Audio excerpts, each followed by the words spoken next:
And good evening, ladies and gentlemen. Welcome into the Niverville Rec Centre in Niverville, Manitoba for what should be a fantastic sight here tonight. Depending on what happens, no matter what happens in this elimination game between the Eastman Selects and the 6th-seeded Interlake Lightning, this is the G-Show Productions MFHL Playoff Game Day preview show presented by, or pregame show I should say, presented by Mid-Canada Fasteners and Tools, your one-stop shop for all your industrial needs. Be sure to visit their store locations in Brandon and Winnipeg today. To Terrico, serving Manitoba producers for over 80 years in the agricultural industry. Be sure to check out their website at terico.ca. And to Goaltenders, your goalie's personal video review service. To get in contact with them, be sure to check out their website at gordytumelsongoalies.ca for more information. I want to thank everyone who is going to be tuning in for tonight's game.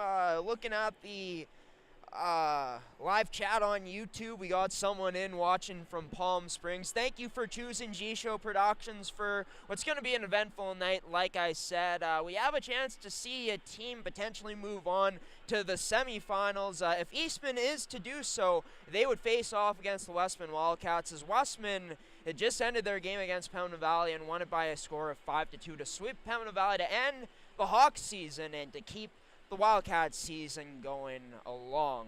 For Interlake, they're looking for that not to be the case, though, tonight, for them to stay in the fight, and all the games have been pretty close in this series so far. G-Show Productions actually had the pleasure to broadcast Game 1 on Wednesday night, where we saw Eastman up 2-0, but Interlake wouldn't make it easy on them to finish.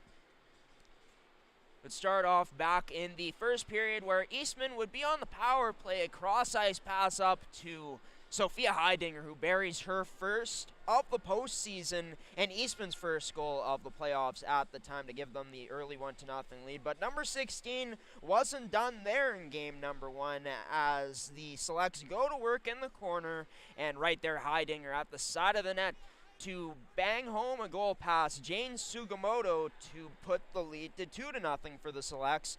The score would be scoreless throughout the second period. The wet spots on the ice would play a factor through the first little bit of the third period.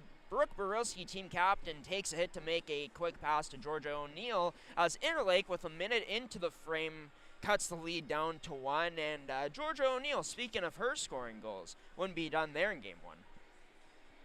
Angle and in the Select zone, picked up by Minkus, out in front, Glustad scores! O'Neill ties the game for the Interlake Lightning,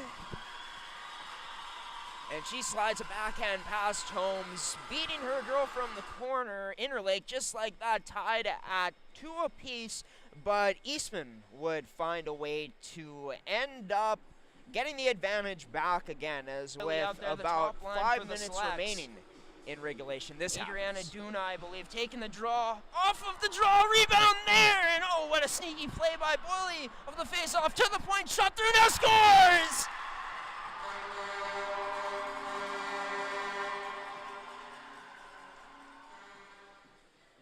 Ava Boyley's fantastic play off the draw, to have that awareness to shoot that. They would work it around up to Cassidy Lesage, and that would be enough for Eastman to hold on for their Game 1 win, and they would have to get it done in a close battle again this past Friday, 2 days ago now, 2 nights ago at that, as they were only able to win 1-0 over Interlake. Sophia Heidinger scoring again in that matchup, scoring Eastman's lone goal. She's now up to 3. Eastman, of course, with a chance to move on tonight. The Winnipeg Ice, the first team to move on with back-to-back wins, 3 wins in a row to take down the Capitals in 3 games. And for the Winnipeg Avros and Yellowhead Chiefs, the Avros won Game 2, 3-2 in OT. So they're now up 2-0 in the series. All the favorites have been winning so far in terms of their seeding, except for the Yellowhead Chiefs, down 2-0 against the Avros in the best-of-5 series. Game 3, I believe, will be going on Tuesday night in Shoal Lake. Westman has advanced, the Ice have advanced, and Eastman is able to win tonight. They advance to play Westman. By the way the seeding goes down in the next round is, say the lowest seed makes it through, the lowest seed would end up playing the top seed remaining, which would be the the Winnipeg Ice. So just to fill you guys in on that, and as for tonight, of course, as already mentioned, Westman took care of Pembina Valley, winning 5-2. This is the only game left for tonight's matchup in the MFHL, and if Interlake is able to win tonight, they will end up forcing a game for which would go Thursday night at 8 p.m. in the Veterans Memorial Sports Complex in Stonewall. But if not, Eastman will set up a date for themselves with the Westman Wildcats. Just to let you guys in on some of the stats leaders here, this was before tonight's action. Carlin Goods and Stephanie Jacob, as well as Mackenzie Lazard and Maya McGregor, all at 5 points each. Callie Hillhurst right behind there heading into tonight's action at that 5th spot. Right behind that 4-way tie for first at 4 points. As for goals, well, Sophia Heidinger up there among the leaders, everyone at the top with 3 goals. She could very well potentially move past that list. Not sure what Carlin Goods did tonight in her game, how she did. She might have added some more onto her totals. But in terms of the assist leaders, Stephanie Jacob for the Winnipeg Ice getting within the lead here. But for the Interlake Lightning, Brooke Barilski with her 2 assists in that game, one of their big-time performers, ended up giving her player of the game. She'll have to be big-time again tonight. And as for the goaltending leaders, showing you all of them, Danica Averill, Laura Melise, Madeline Sylvester, and Addison Tomes, all with 2 wins each. Danica Averill now up to 3 wins. But wanted to show you all the names because look at that. Rachel Halderson ended up playing in game number 2. And our apologies, ladies and gentlemen. Us as well as the MFHL, Ferdy Nelson, me and him both had it wrong. We had ruled Halderson out in the playoff pregame show for this series, but she's back. She started game number 2. I expect that she'll be in net again tonight, but it's been close games. The score is 4-2 in this series, but it's been Sophia Heidinger's series so far. 3 goals, tied for second in the MFHL playoffs at this point. But yeah, this should be another close game here tonight, folks. As we bring up our scoreboard now in our pregame, the Selects lead the series 2-0. Will Interlake cut into it tonight? They've been playing hard fought, it seems like, in both games so far in this series. And in fact, I felt that Interlake had the better play for that second period and for most of that third period. In Game 1's loss, for them, they don't have the same natural talent in terms of scoring as the Eastman Selects do, but what they do well still is score by committee. Claire Hudson is the team's leading scorer in terms of goals in the regular season, so nice to know they could also get offense from the back end. With Rachel Halderson in tonight, being able to have a game under her belt, we'll see how that plays into it if she's on top of her game tonight, how she's feeling after coming back from an injury. Assuming she gets the start tonight, assuming Tomes gets the start tonight as well, she was excellent in that Game 2 win, getting a shutout. But yeah, Interlake needs to continue to work hard, continue to get on the forecheck, because you were forcing fits for this Eastman Selects team in that first game. And yeah, focus on surviving in your own end, getting the puck out first. Defense first should be the focus tonight for Interlake, but also looking to be opportunistic on your chances as well and create good zone time like they did, even if you are able to. You did that in Game 1, we'll have to do that again tonight, and look for some more scoring for players outside of Georgia O'Neill to put the puck in the net. For the Eastman Selects, I feel for them, they got to get off to a quick start tonight. Get the nerves under your belt early on, because they got off to a bit of a slow start in that Game 1, got going as that first period went along, and then afterwards it seemed like Interlake had all the momentum up until the last, 5 minutes, last half of that first period, where Eastman got it back for themselves again. For this group, I mean, even though they do have experience, this is uncharted waters for this team in terms of being a favorite in this series. I think winning those 2 games close to start off the series, though, is huge for this team to have that confidence under your belt, to know that even though we may not be playing our best, Interlake's going to give us a tough battle. We're able to still come away with some wins, and we now got them in a 2-0 stranglehold. Game number 3, or whenever game you come to finish the series out of, is always the toughest to win. So Interlake Got to use that to their advantage tonight. Play like you have nothing to lose, and try to keep your discipline up as well. This should be another hard-fought, intense game. We got the Dino on the ice, which is fantastic to see for the Eastman Selects. Interlake fans crowding their benches as well. It's going to be exciting tonight here at the Niverville Recreation Centre between the Selects and Interlake Lightning. We'll have the national anthems for you in just a moment here, but here are the player entrances. Enjoy the games, folks.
Well, you couldn't ask for much more here if you're here to watch the game tonight. The atmosphere is electric from both sides, the Eastman and Interlake Lightning's parents. And if you are watching from your home or wherever else you may be, thank you for choosing G-Show Productions to watch an elimination game tonight in the MFHL playoffs between the home team, the Eastman Selects, who have the 2-0 series advantage over the Interlake Lightning. Heading into tonight, Rachel Hallerson, who we deemed out of the first round series due to injury, starts tonight for Interlake. For Eastman, it's like it has been since game one. Addison Tomes gets the start. We're at center ice here. Remillard and Barilski on the draw. Callie Remillard, that is, and we're off as Barilski wins the draw here at the Niverville Recreation Centre. Puck in the Eastman zone early on as Barilski going slot, but pass misses. Heidinger there in the slot. Rebound. Oh, loose puck, but covered up by Tomes, and a bit of rough stuff afterwards. After, I believe it was Brianne Winross going into Tomes afterwards. Sliding into her after the whistle.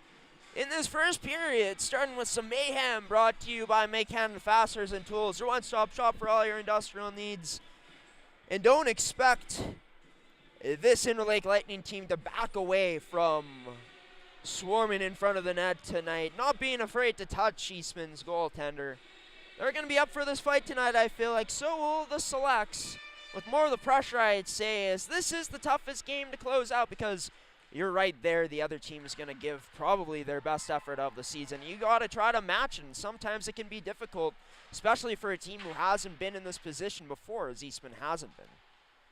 It'll be kicked up by Winross, cut off at the wall in the Eastman zone by Danielle Hepner, who is so huge down the line in the season, scoring big-time goals for this team. Gets it all the way down.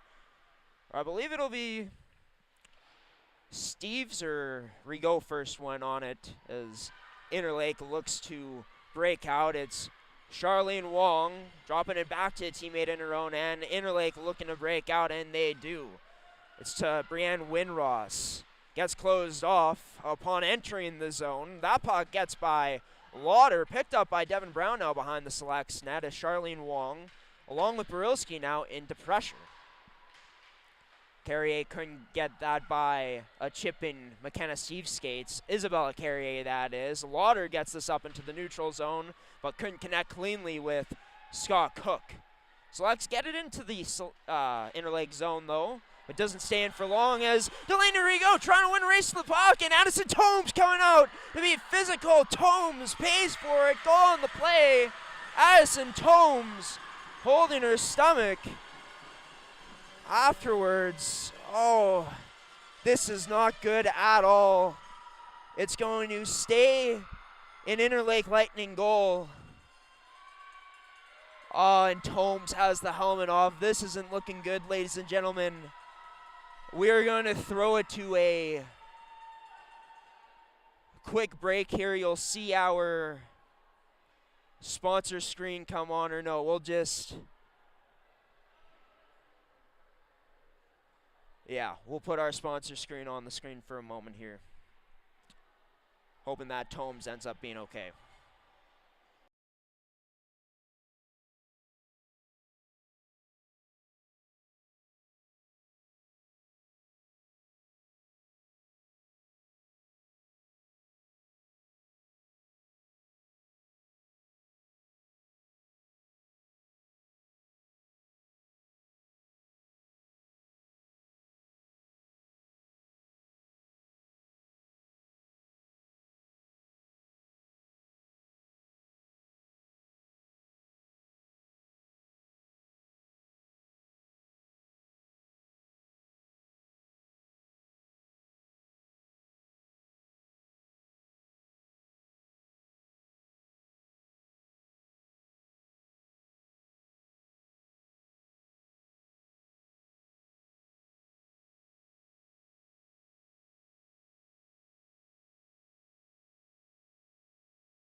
We're back here at the Niverville Rec Centre as Interlake up 1-0 after a scary incident involving Addison Tomes and one of her teammates.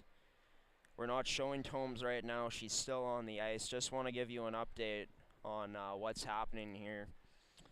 And yeah, she came out aggressively as Delaney Rigaud was racing to that puck. Of course, Rigaud gets to it first. And Tomes was just trying to be aggressive. I mean, her team coming back hard and ends up getting hit with one of her teammates. It looks like she's okay now, though. It's maybe not entirely, but at least she's back on her feet. Her own 2 feet, didn't need help getting up. I mean, could it have been she just got the wind knocked out of her? Yeah, I think it was more than that. She's being helped off, so we're going to see Oriana Kennedy back up, making her way in. Be interested to see if they give her warm-up shots. But, yeah, Tomes has to be helped off by her coach. It's just devastating to see for her. Her health, the biggest concern right now, I'd say. And they got a capable goaltender in net to back her up, though, in Oriana Kennedy. So, I mean, speaking with Oriana Kennedy, she loves to compete. She loves to be competitive. And we'll see that fire from her, I'm sure, throughout this matchup as she steps in. I don't even think she was, no one, I think, was expecting what to happen. Interlake leads it 1-0. The goal stands with 18:25 remaining in the first period of action as we're back to center ice. Giving Kennedy some time to get going here. She's set, and we're set underway again from the Niverville Recreation Center. Heidinger getting through. She's going to pick up the puck. Heidinger now tries getting the shot on net, but can't. Gets it to the front of the net, but no one there. Looking for her fourth here early on in this first period. Tim Jack sending it across. Number 17, Duna. Duna with it. Gets it taken away. Pressured along the boards. Right by the Selects bench. As it's Duna picking up the loose puck, but about 3 Selects in there to close out on her and eventually take it away. Duna tries sending it in deep, but can't. Kind of fanned on the shot on the way through. Yanchishin tries doing the same thing, but has the same result. Finally now, Sire sends it in all the way. And Beavis, short pass, almost gets picked off, but Heidinger came down to save it. Beavis now going D-to-D with Lexi Remillard, who gets pressured there by Chloe Minkus as well as Brooke Barilski there to help. Puck squirts out the other side. Heidinger tries getting the puck off the boards, but can't. There to hold the line is Chloe Minkus. Now Eastman gets it out. It's Ginger Fast trying to chip and go. It'll be a bit too far from her. For her, that is Claire Hudson, first one on the puck. The leading goal scorer for Interlake in the regular season. It's to leading goal scorer for Eastman now in the regular season. Ginger Fast down below. She's going to work. Danielle Hepner came down to help, but puck gets sent all the way out back into the select zone as Interlake goes off for a change. Stretch pass up to the blue line, deflected on net on Halderson as she just leaves it for a teammate. And Interlake looks to go the other way. Cassidy Lesage sends it all the way in past the red line. Gets her team off for a change, or allows them to. And now here comes Interlake coming down the other way. Vaderigo, her shot down that left side, and it'll be a first save of the game for Oriana Kennedy in our first period. Brought to you by Midcanton Fasteners and Tools, your one-stop shop for all your industrial needs. Be sure to visit their store locations in Brandon and Winnipeg today. Thank you to everyone that's choosing G-Show Productions as well to watch these playoffs. We start off not how you'd like to ever start off a hockey game, and that's with an injury, of course, to Addison Tomes. Oriana Kennedy is in now for what should be the remainder of the game, depending on if Tomes comes back for the Selects. This puck sent down below. Out the other side, farthest from our broadcast angle, held in by McKenna Steves for the Interlake Lightning. Devin Brown now picking up the loose puck for Eastman. Off the backboards, D-to-D to Lauder. Plays it off the boards to Waddell, but a nice pinch by Chloe Minkus to put this back on the stick of Lauder. She goes D-to-D off the boards to Devin Brown. Now Selects get it out into the neutral zone where Mackenzie Waddell couldn't cradle the puck, but picked off by Shanscott Cook. Gets it to the net off of a pad of Halderson. Through a screen, but no, gets blocked by Charlene Wong, who this could very well be her last game, depending on if Interlake's able to get out of it or not, with her being a grade 12, aging out this season along with Halderson and Brooke Barilski. Puck along the boards, gets called.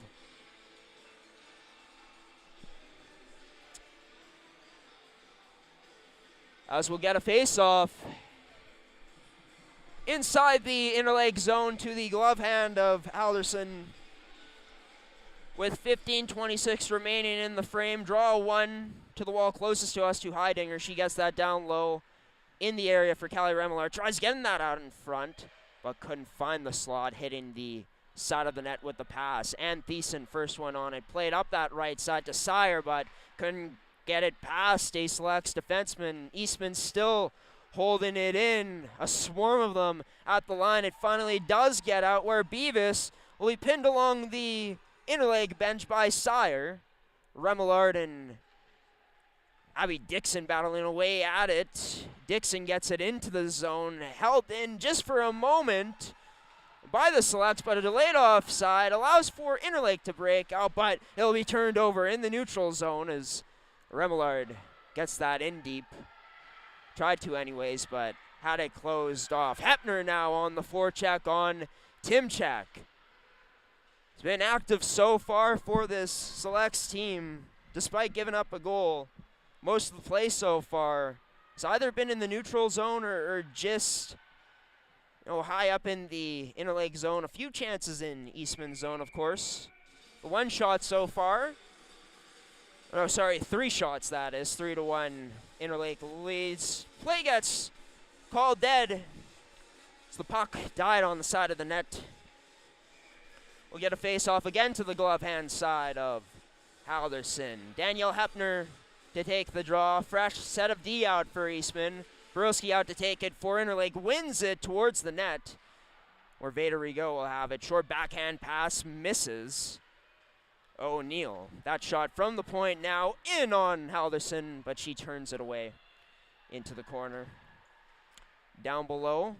Fast kicks it to Hepner, who plays it back into that same corner but turns it over. Interlake looking to break out now. They do. Up that left side coming number 9, and Veda Rigaud just misses the net.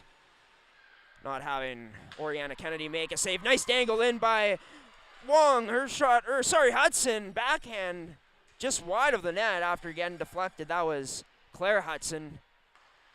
Of course, looking for her first goal of these playoffs as it gets sent in to the Interlake zone, where Hudson will be first one on it, being pressured by another defenseman, and Lesage, who blocks it with her shin pads. No call on the play. There's an Interlake player fell to the ice. Turned over now by Interlake. Nolgren now plays it down low. Looked like she was potentially going to go to the middle, but didn't get the pocket there. Interlake sends it all the way down, where it'll be all the way down for an icing as Oriana Kennedy decides not to touch it.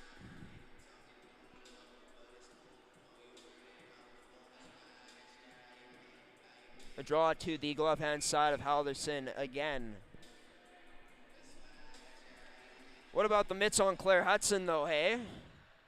Making a sweet move to the inside to create that almost second really prime scoring chance on the Eastman net, as this puck gets past Lauder at the line, picked up by Brown in the select zone, works it into the neutral zone, and it's sent to Remillard with strike. Callie Remillard now plays to the middle and deflected wide of the net in front. But Eastman hunts that puck down and gets to it first, plays it to the front of the net, now sent out by Interlake, where it won't be strong enough to go down for an ice and waved off as such. Lexi Remillard takes it behind her net to the backhand of Beavis.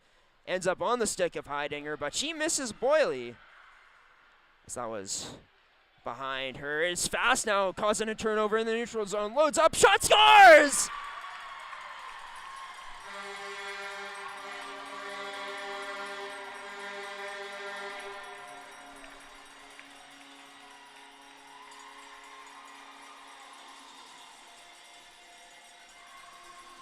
Whoa, would you look at that? The leading scorer for Eastman in the regular season gets on the board for the first time in this postseason.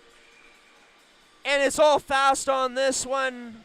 Blocks the puck with her shin pads in the neutral zone. Skates up the other way, creating a chance for herself. Gains the zone successfully, and as good as Rachel Hallerson was, or has been in this game so far, Fast able to beat her cleanly. And here she is again, number 8, trying to gain some space for herself past Yan Chishin, but couldn't. But it's a huge one for number 8. is also in her last hurrah. She ages out after these playoffs. With Eastman in the position they are, finishing third this season and giving the top teams a run for their money this year in the league. You have to think that Fast and Company hoping to make this playoff run to remember. In Game 3, one to remember for Fast so far. She's got that equalizer for Eastman on the board. As Nolgren starts that breakout, up to Waddell, Isabella Carrier now dangling in, tries to again, backhand on net, gets it through, and oh, clutch save there by Halderson. Look at the hands on Isabella Carrier now. She's now below, gets to the front of the net, shot wide there from Lauder. Now Chloe Carrier steps up to take the shot, but wide of the net. Back to Lauder at the point, can't get through a block, she gets it back though, through now, and a glove save made by Halderson. With 10:49 remaining in this first period of action.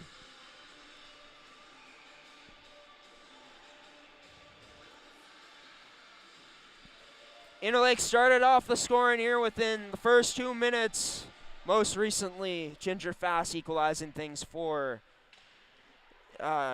Eastman. Side of the net there, Heidinger with a chance to almost put it in for her fourth of the game, but Halderson was good on it. Giving chase now, Delaney Rigaud on Devin Brown, as Interlake trying to gain possession of the puck. They can't. This puck gets by a defender and can't get onto the stick of Heidinger, as the Bolts looking for a step pass. Delaney Rigaud is taken out along the wall, loses her balance. Heidinger now trying to push that up the wall. She couldn't go much further. It's sent all the way back down into Eastman's zone. And now once again into the neutral zone and back into the Lightnings. Of course, all games in this series so far, too, have been only won by 1 goal by Eastman, so Interlake has been right there. They actually had their first lead of the postseason early on in this game off of that opening goal. Eastman now looking out in front for Fast, but a nice play by Halderson to get the stick in front to knock that pass away, to block it from getting to Ginger Fast. It's down below where Windross will be there. Short pass to Minkus up into the neutral zone for Wong. But Wong unable to cradle it cleanly. Interlake gets it back, though, and sends it all the way into the Eastman zone, where the Selects looking like they're having a bit of trouble with it. It'll be Wong who sends it back down low to Rigaud. Plays that out in front, but doesn't get there. Up to the point now. Shot blocked. Huge one by Scott Cook, trying to win the race to the puck with speed, but nice job by Vader Rigaud to get that back there fast. On the back check, good effort. Back to Scott Cook in the neutral zone. She's trying to get to it. She does. Shelby Staples backs off behind the net. Passes to a teammate. I believe that's Hepner, tries getting that out in front, but pass couldn't be connected. Oh, sorry, it's Isabella Carrier out, I believe. Not Hepner. As Interlake looks to break out the other way. They do. Georgia O'Neill passes to Borowski. Tries getting it through, but can't get past to Skate. Draw pass now behind the back. Carrier to Waddell. Has Carrier with her. Waddell stops up, tries hitting the point, but that pass off from hitting the tape of Callie Remillard. Lauder getting pressure now in the neutral zone. Effective check there by Sire. Blocked now by the skates of Duna for the clearing attempt by Brown. Side of the net shot. Glove down by Oriana Kennedy. And we're still tied here at 1-1, but no doubt we've seen some entertaining stuff so far. Both teams having their chances to create some offense. Both goaltenders up to the task so far, too. And I mean, just throwing it back to that play, I feel like Halderson, that's going to be huge in this game for her. Out of all the goaltenders I've seen, she's one of the best in the league at taking away that pass from behind the net. That pass deflects on the way through, rebound there out in front, but Kennedy strong enough to make the save. But yeah, going back to what I was saying about Halderson, like if you're behind the net and say a defenseman's trying to block a pass, you got that extra stick in there. That gives you even more of an advantage, especially when this is a Selects team that likes to pass it into the slot and work it towards that area of the net. But draw will be won by the Selects. Fast tries, banking it off the boards, but couldn't. Ends up on the stick of Hepner, ends up putting it through the legs of Boyle, but fast on it again. Puts it on net, a low shot. Trying to fool Halderson, it looked like. But Halderson wouldn't be fooled on that one. And the Team Manitoba goaltender got a stoppage in play. And, you know, Halderson, not sure, honestly, if she's moving at 100%, but she looks like she's moving well enough. Looked like she was moving pretty good in warm-up. Still got to give Jane Sugimoto a lot of credit for, you know, staying calm in that Game 1 loss, allowing 3 goals. Tough one as this puck along the boards. 3 Interlake Lightning there, as well as 3 Selects. Interlake try getting it out, can't rip it off the boards, though. Selects send it down low, but Interlake able to pick it off and go the other way. It's O'Neill who gets closed off. There'll be a penalty now coming. Oh, a bit of undisciplined stuff to Ava Boyle, who held Georgia O'Neill. Just got to let go of her at that point. Can't grab afterwards, especially when the puck is gone. Or no, sorry, it'll be O'Neill. Be O'Neill going to the box. My apologies. Well, yeah, same goes for O'Neill. Got to forget about it afterwards, right? Even though you got closed off. That's a no-no, especially when you're in a tie game. And interesting, because Interlake seems like they've taken a tad more penalties than Eastman in this series.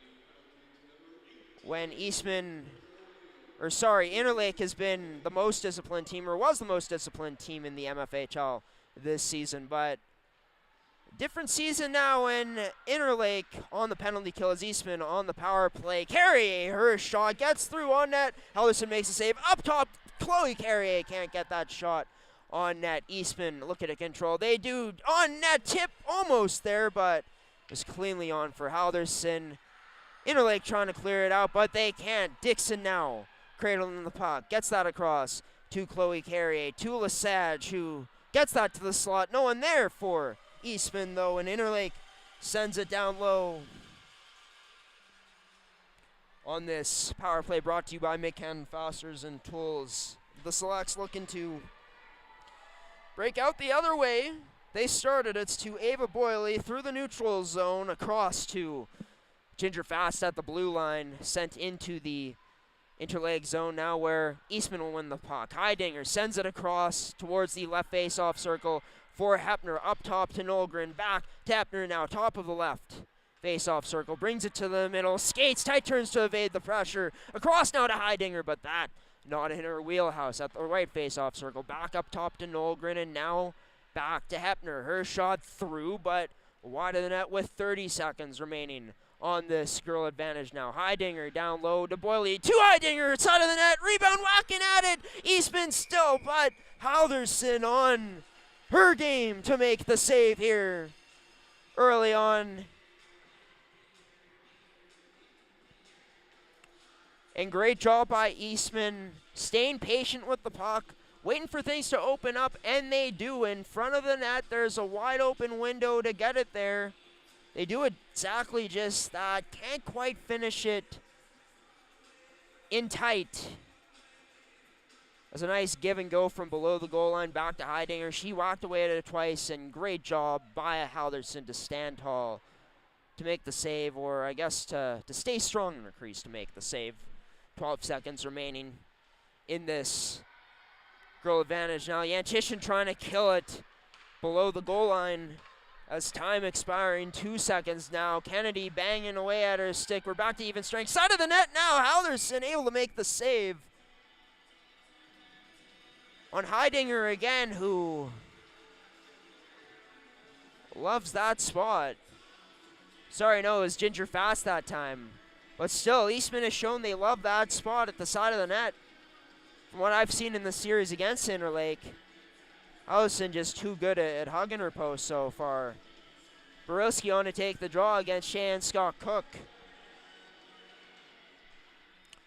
As it'll be 1 to Lesage, gets it across to Chloe Carrier. Her shot through, turned aside by Halderson. Scott Cook trying to get the loose puck off the rebound, but can't.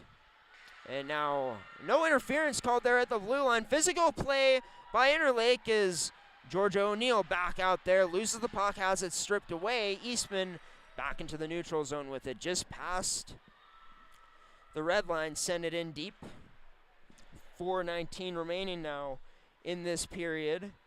Isabella Carrier giving chase on the forecheck on Brooke Borowski, strips her of the puck where Carrier will try to work it along the boards. Can do much though there, as it's held in at the point by Eastman. Still held in as it'll be Heidinger. Her chance, high shot, too high for Halderson to even glove it down. As it continues in possession for Eastman. One touch to Heidinger down low. She'll reverse it back to her teammate, number 4, Dixon. Still working with it into the slot. Heidinger tried getting to it first, but could not. Now it'll be picked up by Brianne Winross, who's getting pressure there by Heidinger. Gets cut off, but into the neutral zone. A hand pass is called.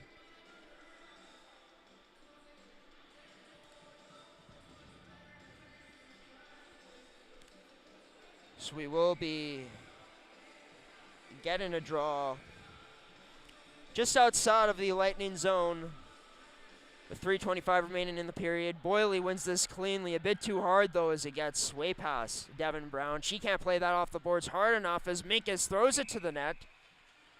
Threw it into the area of Brianne Winross.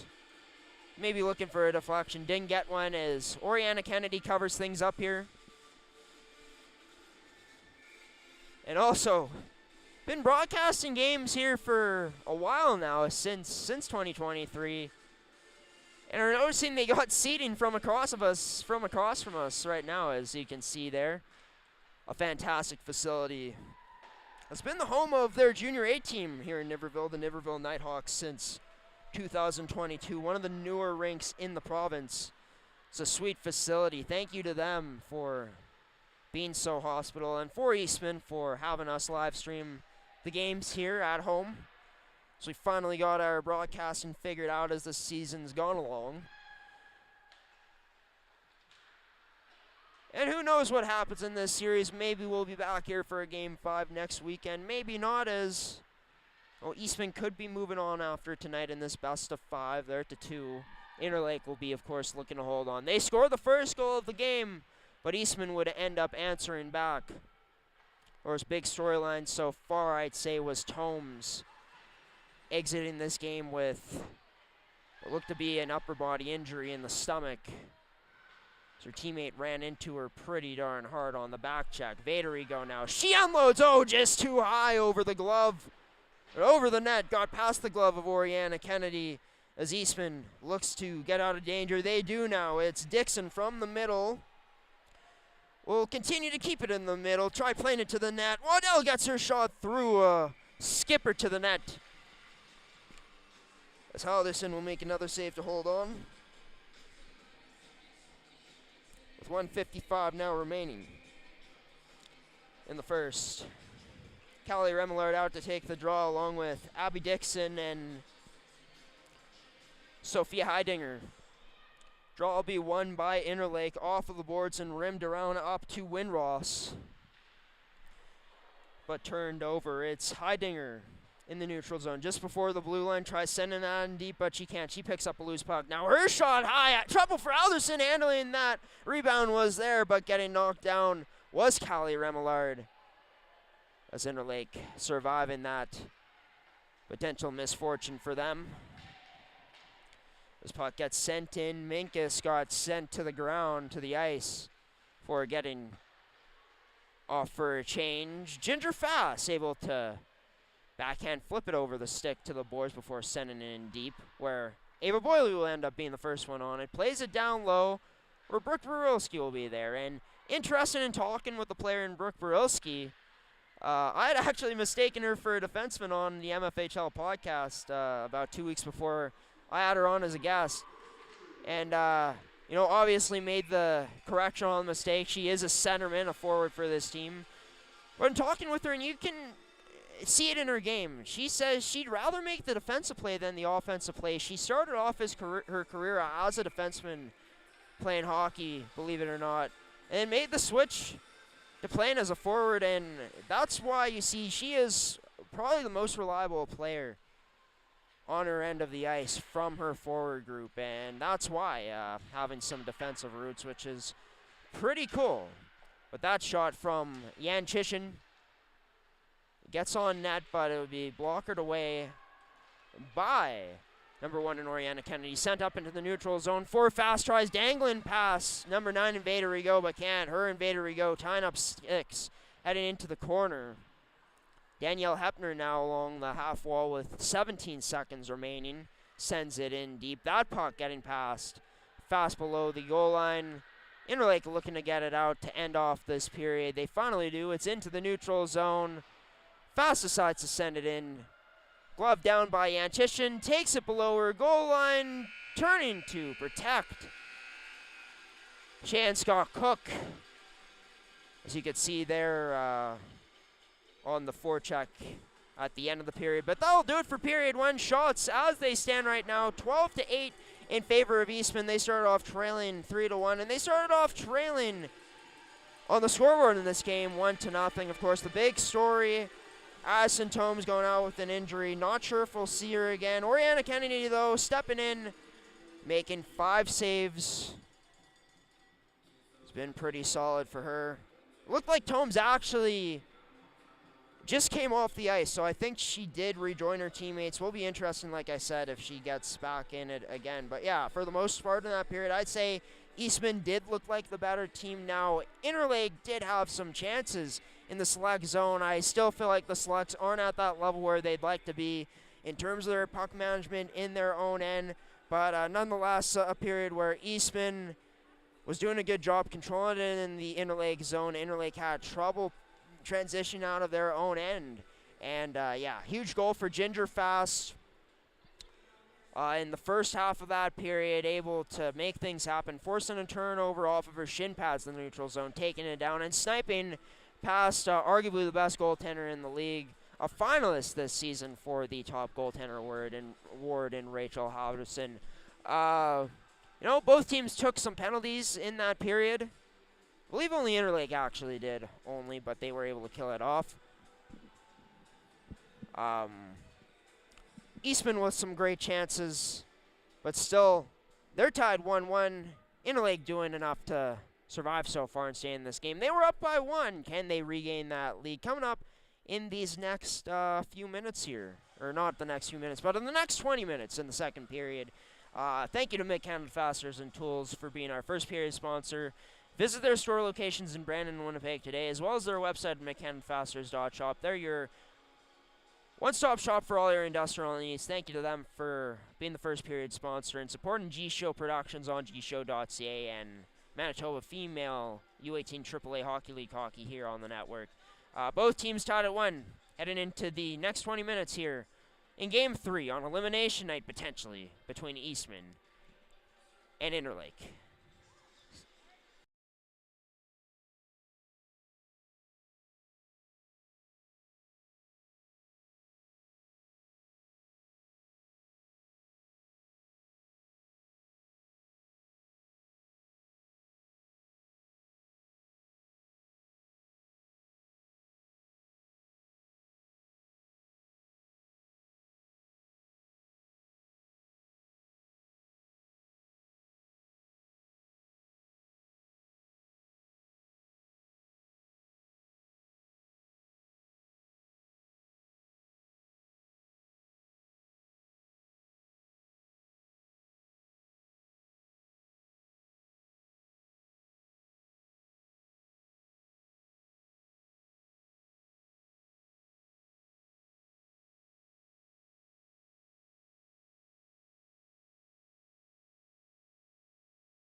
And welcome back, ladies and gentlemen, to the last laps of the first intermission as we're set to get the second period underway here shortly from the Niverville Recreation Centre, where currently it's neither team's up so far as it's a tie game.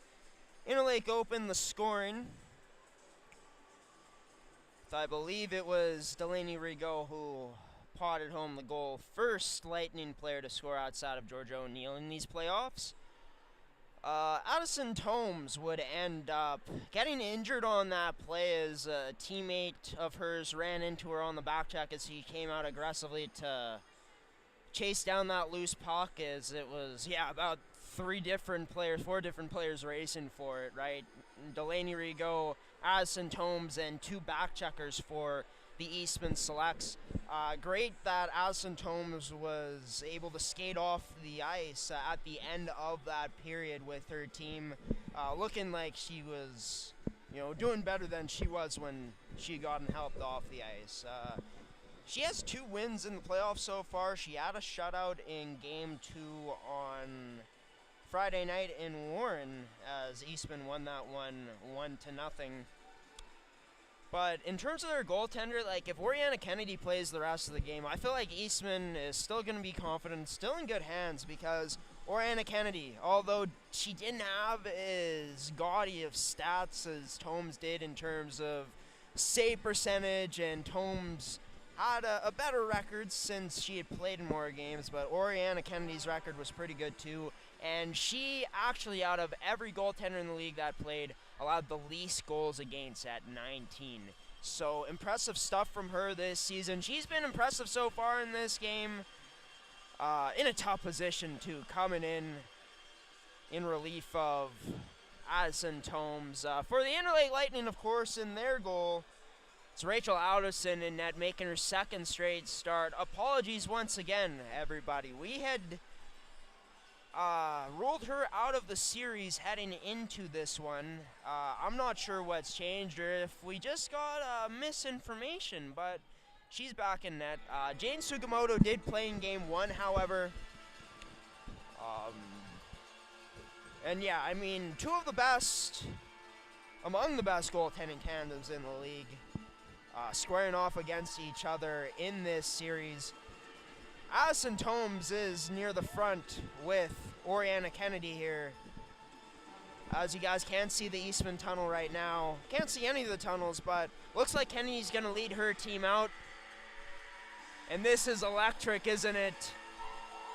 You can hear the music, the crowd noise. The scenes here tonight from Niverville Recreation Centre are fantastic. And we're proud to be here tonight. Myself, Graham the G-Show Forsyth, your play-by-play and color commentator for this matchup, as always on gshow.ca. Shots were 12-8 in favor of Eastman after that first period, and of course they lead by a score of 2-0 heading into this period. Our first period was brought to you by Make Canada Fasteners and Tools, your one-stop shop for all your industrial needs. Terraco is our second period sponsor, serving Manitoba producers in the agricultural industry for over 80 years. Be sure to check out their website at terraco.ca to find out why they're so trusted. Well, there's 2 games that will end up being played tonight in the MFHL. And the Westman Wildcats and Pembina Valley Hawks were the first one to be played in Hartney tonight. Westman up 2-0, looking to close it out after a hard-fought double OT win to go up 2-0 in the series on Friday night at the Morden Access Event Center. It was Westman pulling away in this one, up 3-2 heading into that final period, and winning it 5-2 to book their way into another semifinal. Will Eastman join them? Will the Interlake Lightning keep themselves alive for another game in this series? It's tied at 1-1, and we're underway here as Barilski out on the draw wins it to Anthesen as Thiessen gains the zone and dumps it in deep. This looks like it was just about to get past Cassidy Lesage, but it didn't. Puck along the boards in the Eastman zone. It gets sent up to Ginger Fast and Shelby, and she has Hepner with her. Fast, closest to us, gets closed off there by Barilski and sent into the neutral zone. Sent back in again as Hepner goes off for a change early here along with Boyle.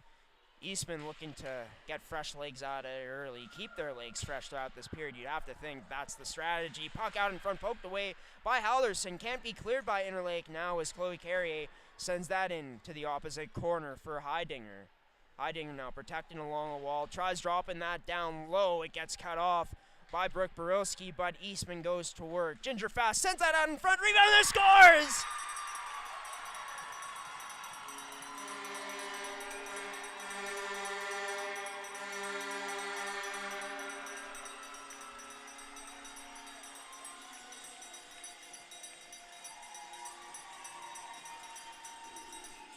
Well, I do believe, and I could be wrong, but Ginger Fast is going to have her fingerprints all over this game throughout the full 3 periods. Continuing to work. The last one to change on her line stays out and feels like, you know what, I'm feeling good, feeling confident that I can make something happen with the puck. She's able to get away from the pressure down below as Eastman does a good job keeping possession of the puck, maintaining. It's out in front now. Rebound there. Oriana Kennedy surviving. It'll be a delayed penalty on the call coming up to Eastman here. My goodness. Interlake almost answering back with a goal of their own. It'll be Callie Remillard going to the box, the goal scorer for that goal. Well, yeah, going back to the play that Ginger Fast sets up out in front. She gets a pass out in front. And Hallerson does a pretty good job at defending it, but it goes off her in an awkward way, ends up in the slot wide open down low for Callie Remillard as she extends the lead to 2-1. And this power play for Interlake, and all power plays and special teams in the second period, brought to you by Terrico, serving Manitoba producers for over 80 years in the agricultural industry. Be sure to check out their website at terrico.ca for more information. Interlake on the power play. Veda Rigo shot. It'll be wide of the net. Will be up to the point again for Ann Thiessen as she spins away from the pressure. Ann Thiessen now making her way up. She shoots, just wide of the net. Glorious chance there for number 12, Veda Rigo. Across to Thiessen now. Her shot wide of the net again. Might have been deflected on the way through.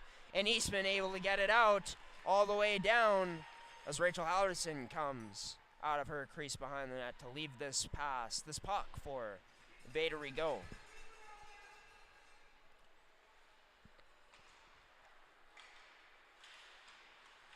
In the neutral zone, Fast able to get it in again. She has a goal and an assist in this matchup now. Veda Rigo will go to skate with it in the neutral zone. Minkus gets it back to Veda Rigo. Her shot off of the shoulder, a blocker side shoulder of Oriana Kennedy as she puts this out of play. 52 seconds remaining on the Callie Remillard penalty. And some good looks so far for this Interlake team. Want to get some more pressure now. Maybe some more traffic in front of Kennedy as well. It's Claire Hudson at the point. Her shot tries getting it through and does eventually to the slot. Ends up at the point. Yanchishin through, and I don't believe Kennedy could see that, but the shot high and wide of the net. Chloe Minkus now goes across. Will be back up to Hudson. Her shot through, just wide of the net, but off the backboards. Yanchishin now plays that out in front, but no one there as her pass misses. Wong now into the middle. Her shot gets blocked by Heidinger. Wong tries staying on possession of the puck. Heidinger battling with her. Good job by Interlake to keep on it, though. It finally does get sent out by Cassie Lesage. And this will do it most likely for Interlake's power play attack as we'll go back to even strength soon. They have a bit of an advantage. Tried to catch the Lightning, or it's the Lightning now going in. Claire Hudson scores!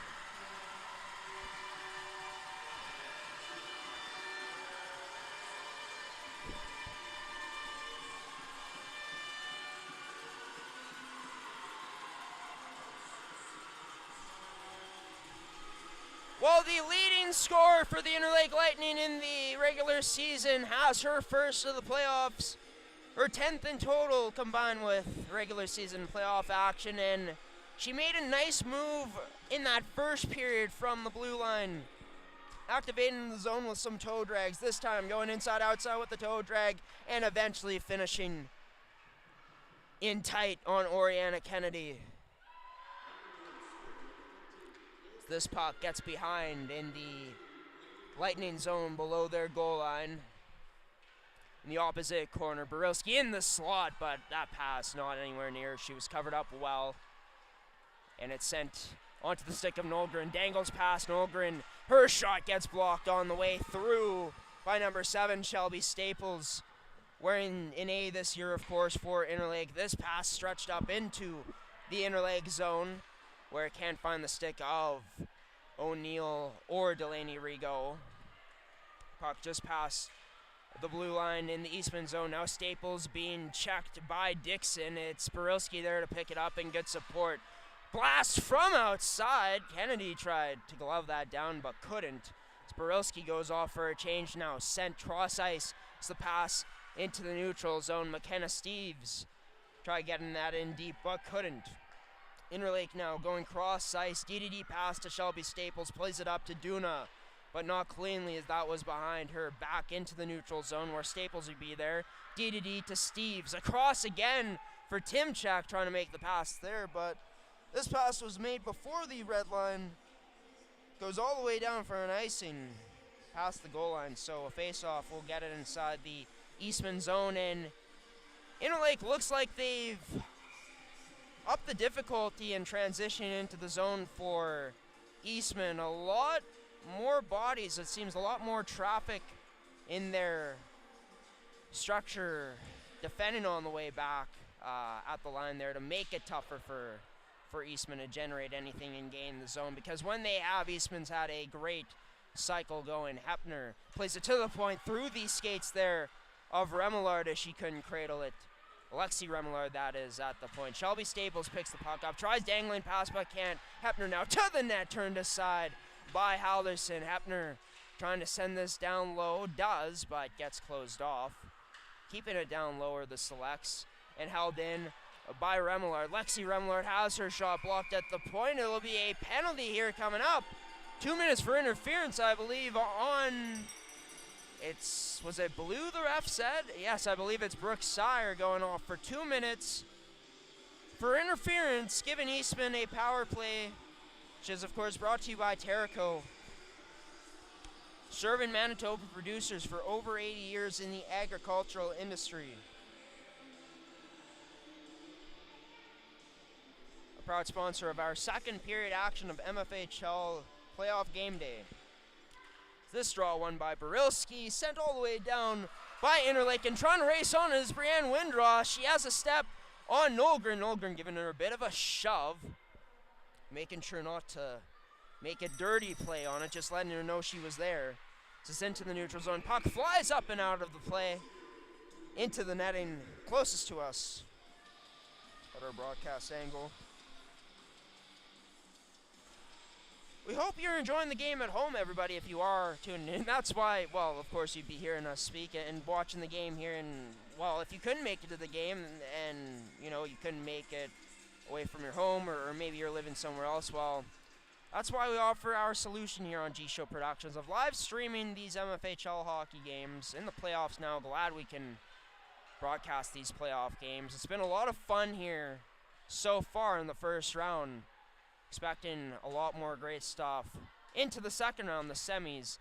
And throughout the rest of this game, Matt Shaw will be gloved down by Halderson. Looked like she reached across her body to make the glove save. Like a back catcher in baseball. Confidently snatching it.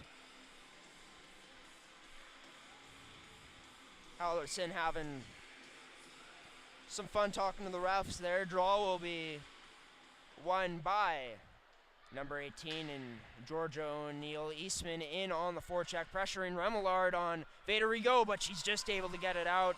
And all the way down into the Eastman zone it ends up. Oriana Kennedy fakes and backhand passes this to Chloe Carrier, who's skating down that left side. Chloe Carrier now stops up, delays at her point position, goes cross ice to Heidinger. Heidinger looking for her fourth of the playoff shot, can't get through. And Interlake looking to take it the other way. They do through the neutral zone. It's Georgia O'Neill trying to get by. She does, taking it to the net. Able to muscle her way through past Heidinger. Selects unable to clear it out. Nice play by Minkus. Backhand. Oh, a nice defensive play by Heidinger.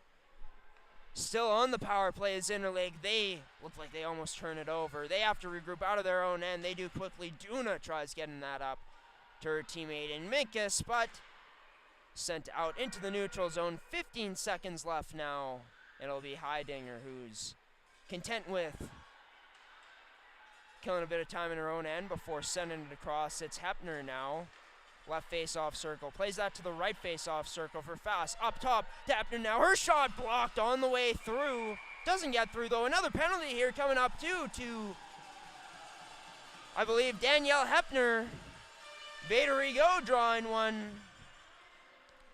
A trip on the way past as she blocked that shot. Looked like she was off to the races, and all Hepner could do to stop it was trip her. Well, maybe it wasn't the only thing she could have done, but the only thing she felt she could do in that instance. Will be Barilski back on the draw. Interlake with a back-to-back power play chance here to gain the lead. That shot through Barilski. Oh, might have just been wide of the net, or Kennedy might have got a piece of it. Was tough to see from here along the boards. Eastman looking to get away at this puck. They finally get it loose and clear it out. With 25 seconds gone by in the Hepner penalty. Barilski, her cross-ice pass up, can't get through, blocked by the skate of Remillard. Finally does get it across to Ann Thiessen, though, as Thiessen cutting in. Thiessen backhands it, ends up to the other corner. All the way down now into the Interlake zone where Hallerson will be out there to leave it for a teammate. Up, but hits a skate of an Interlake player. It's onto the stick of Ginger Fast. Plays it towards the net where Ava Boyley will be there. Plays it off of the back of the net. Interlake on possession of it back again in their own end. And it'll be Delaney Rigaud who chips this pass, coming down 2-on-1. Maybe a 1-on-1 chance. She drops it to Thiessen, but can't get a shot on net. Thiessen behind the net now, up to the point. That shot through, rebound there, loose puck, and oh, Interlake couldn't keep the handle on it. Couldn't get a clean shot off. Vaderigo's shot attempt from the point now can't get through. As Eastman first one on the puck, and it's onto the stick of Ginger Fast, who's going to dangle to the other side, taking it wide right. Now Fast behind the net, wraparound chance, but Hallerson too good to read it there as 22 seconds remain on the Hepner penalty for Eastman. Another glorious shorthanded chance there for Fast. Been making things happen at all phases of the game here tonight. Just before the blue line, Minkus receives the pass. Her shot just high of the net. 5 seconds remaining now. As one more shot potentially on the power play. Wong behind the net. Elects to go to the boards. Yanchishin gets the shot through, and that one blocked. Doesn't get to the front of the net. Interlake causing another turnover. It's Charlene Wong rubbed out along the boards. It's on to Barilski. Tries dangling pass, but can't. Picked up by Vaderigo. Sends it down low in the Eastman zone. It'll be picked up by Charlene Wong now. Loses her balance. Falls to the ice. It'll be sent back down low for Wong in her direction, but she goes off to change. I believe it's O'Neill out there. Gets rubbed out along the boards. Turned over. Delaney Rigaud can't unload the shot as Scott Cook with a nice block. Yanchishin now can't get it through. And here goes Eastman. Potential chance for Isabella Carey. Yanchishin hard on the back check. And oh, what a battle coming down. These two teams staying close with each other in this last little bit in terms of the checking. Not much ice or space to work with out there. We can finally catch our breath here for just a moment as Callie Remillard will be on the draw, taking it against Barilski, who's still out there.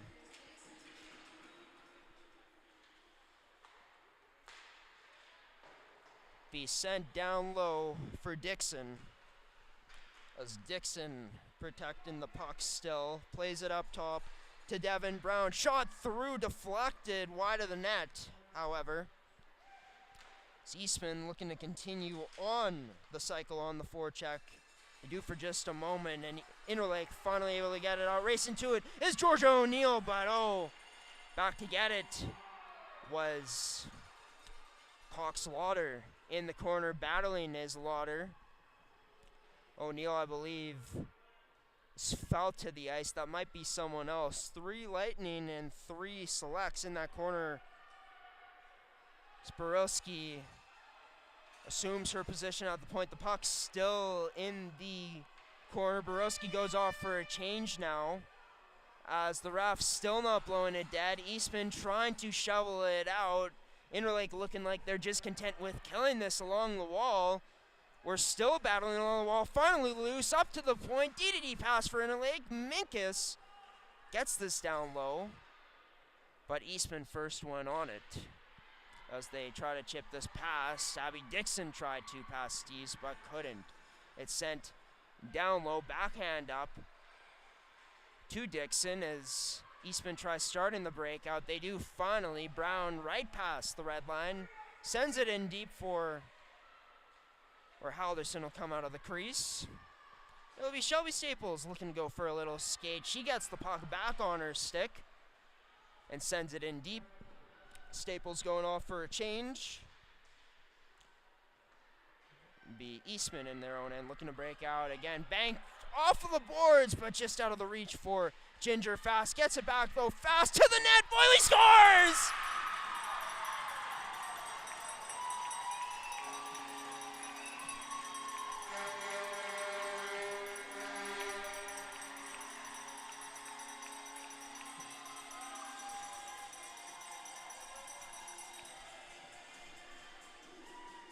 Well, it's an old cliche used in hockey, but we're going to use it again. Ava Boyle with a fantastic nose for the net. She recognizes that Fast is probably going to be looking to feed her there. She busts her butt to get to that puck, to one-touch it past the 5-hole, to redirect it really past Halderson. As Interlake be going on to the power play again. A Select takes a tumble into the boards. Be Waddell, who ends up taking her helmet off too on her way back to the bench. Interlake now down by 1, but yeah, I mean, Fast. It all starts really with that bank pass towards her. She's able to just win the race to the puck. Make a last moment pass to Ava Boyle, who, I mean, her finish looked like a last moment effort. Just able to get to the puck to redirect it through the 5-hole of Halderson. And Grandma Fast, if you're watching still, your granddaughter's putting on one heck of a show tonight. 3 points for Fast in this elimination game for the opposition Lightning tonight. Beavis ended up going to the box for these Selects, and just before the line, Borowski took a pass, but Interlake unable to hold the zone for long as Eastman still strong checking out their own blue line. Vader Rigaud now comes in, unloads the shot on net in the breadbasket of Oriana Kennedy.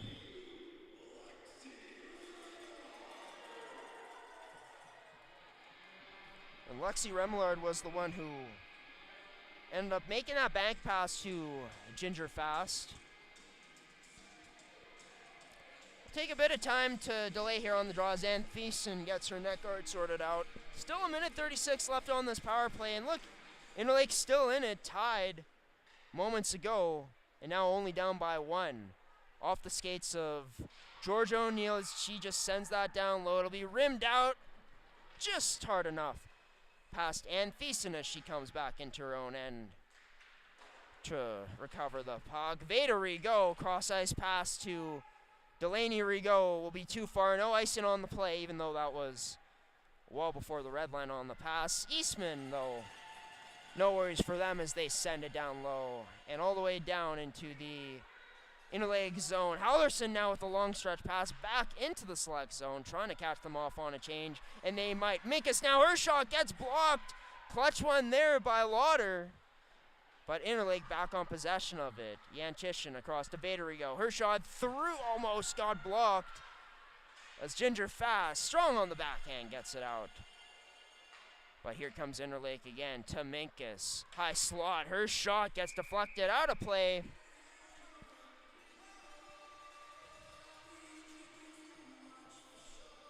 With 34 seconds remaining on this power play now. For the Lightning, Minkus to take the draw against Boyle. As it's won by Minkus. Yanchishin from the point, her shot wide of the net. It'll be down low. Having some trouble with it. Eastman couldn't find it from the point. Hudson through, oh, what a blast from Claire Hudson. Out in front, one touch towards the net for Minkus, but that one couldn't go for her. Shot again, can't quite get to the net. Got to the front, but, oh, Eastman can't get it out. Winross near the point. Soccer passes this, kicks it to Charlene Wong. We're back to even strength here. Interlake again with some good chances. Nolgren trying to make it down. Halderson first one to get there, though. And luckily, we don't get what happened last time. Picking up now. Fast looking for a second. Dangling in fast. Oh, what a save by Halderson. To spread out, to take it away for Fast. We remain one goal here, and it's Claire Hudson now. Skating up. Entering in the zone. Dangling through. One touch pass. Shot wide of the net. As what a play there from Hudson to get it to a teammate on a short pass as she goes off for a change now. Duna tries getting it through but can't. The puck will be within Interlake's possession. Still having some trouble with it was Kennedy. Hard on the rebound there. The Lightning still whacking away at it. Timchak, it's in a bunch of skates now. The Lightning can't get to it first. It's the Selects who get it out. And giving chase there was Scott Cook, who finally gets it into Interlake zone. Cook pickpockets there just before the blue line. It'll be an offside. Stopping the play with 4:13 remaining in this period.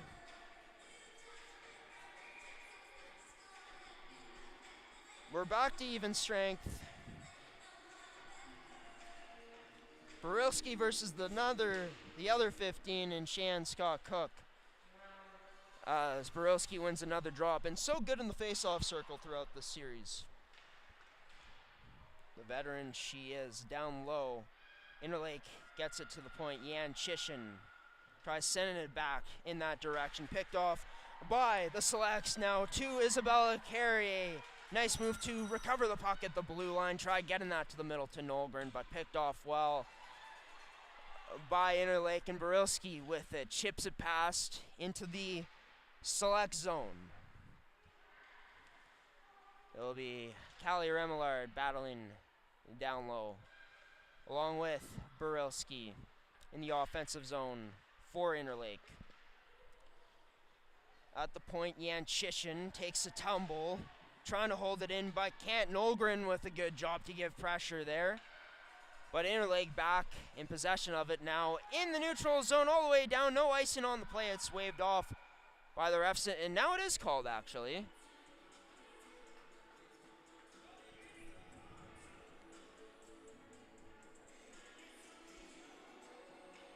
So, of course, Ava Boyle, the latest goal scorer in this game, is currently on the bench. It's a big one for her. If it stands, it could be the game winner, but let's face it, folks. Well, maybe not, let's not face it, but I feel like this game is far from over here. Interlake could very well tie it up, but Eastman, with a shot from the point. Brown, tough to handle there by Halderson, but Interlake luckily able to survive. That chance turned over. Brown couldn't handle it in her own end. It'll be picked up by Minkus. Had a clutch assist last game for that game-tying goal in Game 1 to make it 2-2. Send it on the stick of O'Neill. Vaderigo now fans at the point. Gets the puck back, though, decides to just send it down low, or try to at least. Eastman doing a good job of picking that off, but can't get it out still. As Eastman remains in there, and stretch pass up, gets deflected on the way past for number 16 and Sophia Heidinger at the blue line for Eastman. For Interlake, it was a chance on net for Barilski. Got deflected and wide into the corner, closest to a broadcast angle. Barilski behind the back pass to Vaderigo. Her shot through, and oh wow, what a stop from Oriana Kennedy. She was looking through about like 5 or 6 different players there.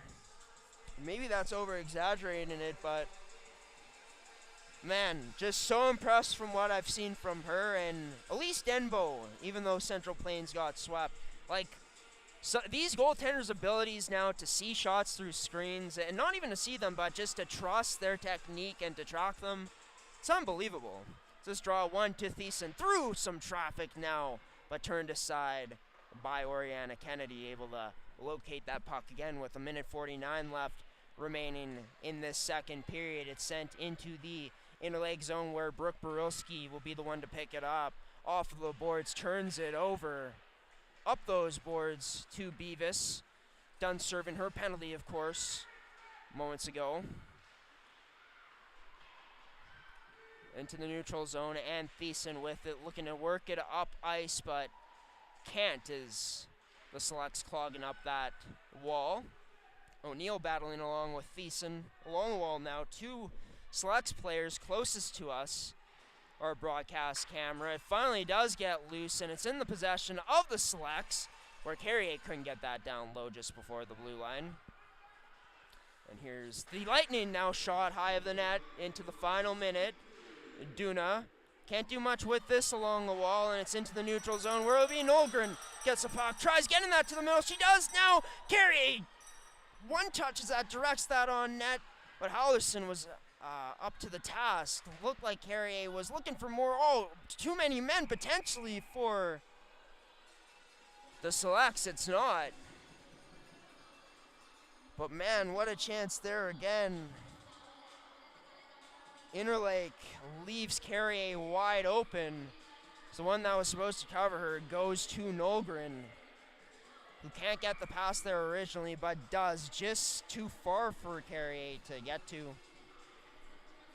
Kind of similar to the pass, not quite, but the way they one-timed it, similar to Boyley's opportunity from fast. Here go the Selects, though, with still a chance. Remillard to herself, off the boards, to the net, deflected into the corner by the stick of Rachel Halderson. 27 seconds remaining. Eastman looking for a few more chances, at least one more. Halderson back pass below her own net. This can't get out. Remillard can't get it out. It's up top. Carrier can't get it through now. Fans on it.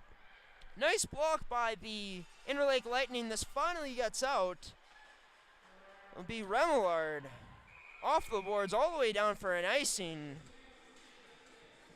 And this will be interesting with 4.6 left in the second. 3-2 Eastman leads. Looking to hold on to that heading into this period. Or the next one, as I should say. The final 20 minutes of regulation. It'll be Brooke Barilski to take the draw. Looks like she'll win this straight back. She can't win it cleanly, though. This will be won by the Selects behind their own net. The whistles go, the buzzer sounds.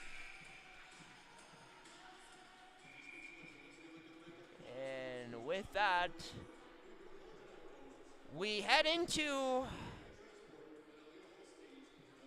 the third and final period with a 2-1 second by Eastman. They still lead in shots by 5 this time at 20-15. And, you know, Interlake is not going to go down swinging in this one. You can hear the noise from their crowd. Honestly, Interlake fans, you might have the most passionate fan base in the league. As it's been rocking in here tonight, and yeah, we'll see what Eastman's crowd, their crowd's fantastic too. These are, in all honesty, 2 of the most passionate fan bases in the league.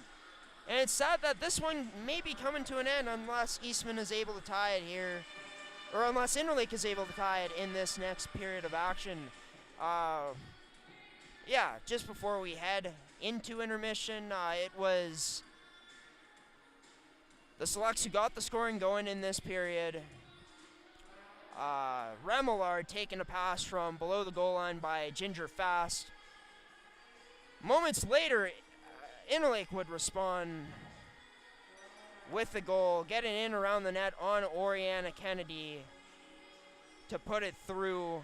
It was Claire Hudson dangling her way to the net, showcasing some soft mitts like she did in the first period, and getting in on Kennedy and finishing nicely on her. But then it would be that top line for Eastman going to work. Remillard, knowing that Ginger Fast is going to have the speed to track down a puck, passed off the boards on the furthest side from our broadcast angle to that Eastman Selects bench.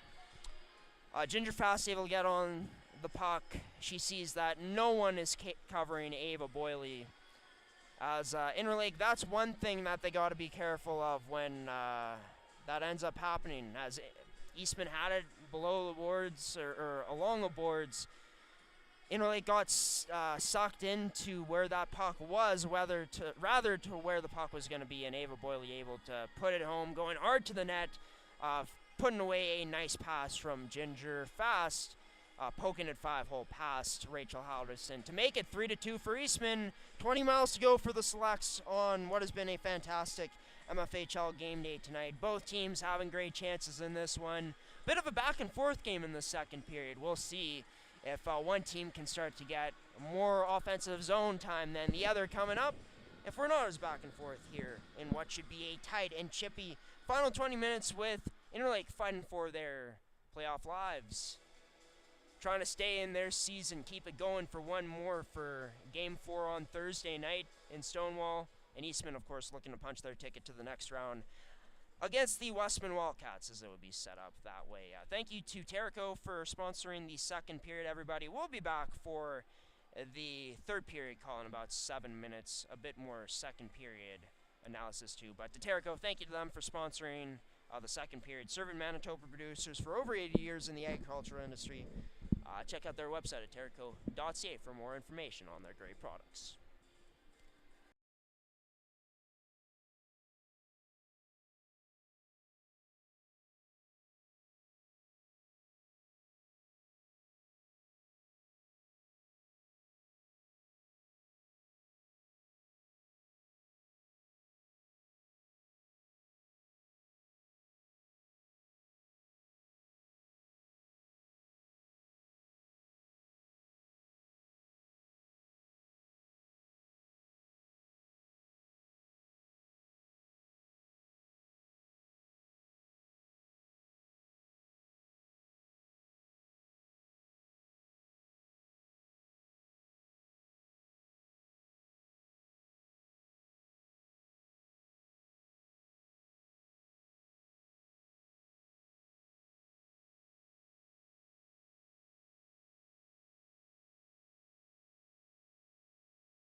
And potentially for one last time, we hear the air horns over from the Interlake side of things. A period where they left a lot of shots actually off the board. A lot of misses too. Could have been in the favor of Interlake if they had put more of them on net. And they weren't contested shots either, really. They were just uncontested misses. Gotta find some accuracy again for this Lightning team if they want to be able to win it, but even with those missed shots, they're still only down by 3-2. Ginger Fast has had her fingerprints all over this game for Eastman. She's not out on the ice right now. Remillard is. She has a goal in this game, had a goal in that second period. And we're underway here in our third period of action, brought to you by Goaltenders, your goalie's personal video review service. Be sure to check out their website at gordytomlinsongoalies.ca for more information. This goes down all the way for an icing. Just missing out on the race there was Delaney Rigaud. The crowd not happy about it for Interlake, but it's the way it goes. And we'll get a face-off just to the glove hand side of Rachel Halderson. Hepner in on the draw. She wins that back to Lexi Remillard. Blocked, but onto the skate of Chloe Carrier. Gets that to the front of the net, but blocked up. And it'll be Hepner along the wall. In the Lightning zone, the Antician trying to get it out. Can't get it past Callie Remillard. Goes D-to-D to Chloe Carrier. Her shot wide of the net. And this one rims all the way back to Callie Remillard. That was a backhand feed down to number 10, Boyley. Tried sending that across. Couldn't. Interlake with possession of it now. Boyley good on the forecheck. Tries to send that down low, but it gets stopped up by an Interlake Lightning player. Gets rubbed out along the boards was Georgia O'Neill. No call on the play. Just the refs deciding to let him play there. Claire Hudson just before the blue line. Man, she showcased some great hands tonight. Not so much on that one, though, as Dixon strips it away from her, disrupts it, and gets it all the way down below the goal line in the Interlake Lightning zone. Dixon on the forecheck. Heavy still out in front side of the net. Interlake able to clear it away for now and finally getting it out in the zone. Charlene Wong able to eventually get this in deep, deflecting off of a Eastman player into the zone. That hops up the stick over of Dixon, shot wide of the net from the point of Claire Hudson. And Wong will be the first one on it. Pressured by Lesage, gets rubbed out along the boards, but Brianne Winross will be the first one to pick it up. Up the boards to Hudson, her shot turned aside there. The latest goal scorer for the Lightning, that is, and Hudson by Oriana Kennedy. Up, played into the neutral zone for Heidinger, who backhands this on net. Goes off for a change. Halderson leaves it for a teammate to come by and start this transition up the other way for Interlake. Delaney Rigaud able to get it past Brown. Tried to get it past Nolgren, but couldn't. It's played to the middle for number 18 in Isabella Carrier. Just past the blue line, gets stripped away of the puck and is sent all the way back down into the select zone. It'll be across for Devin Brown, picked off at the blue line of Eastman though by Interlake, and they sent it all the way down where Oriana Kennedy had to stop that before it went any further. Ginger Fast gets this into the neutral zone where it sends Nolgren. A 2-on-1, drops it for Scott Cook, but has her shot blocked. Attempting to get that on net. Brooke Sire off of the backboards to Ann Thiessen, cuts to the middle, nice skating, gets taken down, a trip drawn by Ann Thiessen.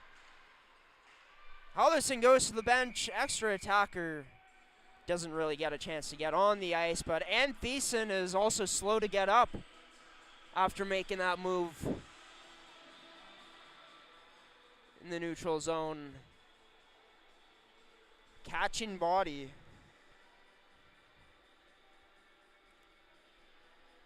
And as we take a moment here,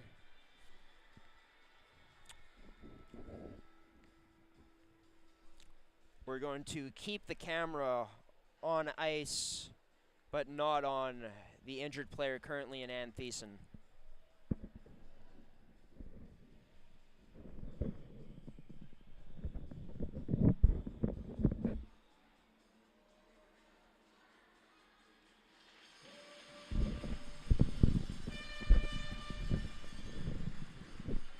And Ann Thiessen makes her way up off of the ice onto the bench, having some help from her teammates. She's been a defenseman, honestly, I've been impressed with every time I've watched her in terms of how she carries the puck, the confidence she has to do so. A big loss at this point if she's unable to return to action for Interlake, but they are on a power play. So with a chance to avenge their teammate and potentially tie things up here in the next 2 minutes for this Interlake Lightning team. Down below in the corner, it's Delaney Rigo. Tried working it up top, but couldn't. Eastman covering well, and they get a clear to start things off here on the girl advantage in this power play, brought to you by Goaltenders. As the Lightning go cross ice in the neutral zone, but can't complete the pass cleanly. O'Neill able to enter into the zone, though. They just get it in. A bit of trouble along the boards, but it's played to the middle of the Eastman zone now and sent all the way down, back again into the Interlake zone where Halderson will be the first one to come out and touch up there, or coming out of her net to leave that for a teammate. Pass into the middle for Chloe Minkus. Hits Veda Rigo with a pass. Rigo, her shot low, rebound there. Backhand wide of the net. In tight for the Lightning. Lauder sends this off of the glass and all the way down where a kneeling Halderson will be out to stop up that puck for her teammate in Jan Chishin. Jan Chishin just gets that pass by Boyle as it hit her skate, or stick that is. Boyle, nice job to get back and to force an errant pass from Brianne Winross, which got picked off. Winross tried one touching that up, gets the puck back, and trying to go up that left side, but couldn't go much further. Cox Lauder was there to disrupt it. Charlene Wong, first one on it, being pinned along the boards by Lesage. Loose puck poked out by Winross, but Lesage doing a great job of getting on that loose puck at that point. Up to the point for Hudson. Her shot through, deflected, but blocked.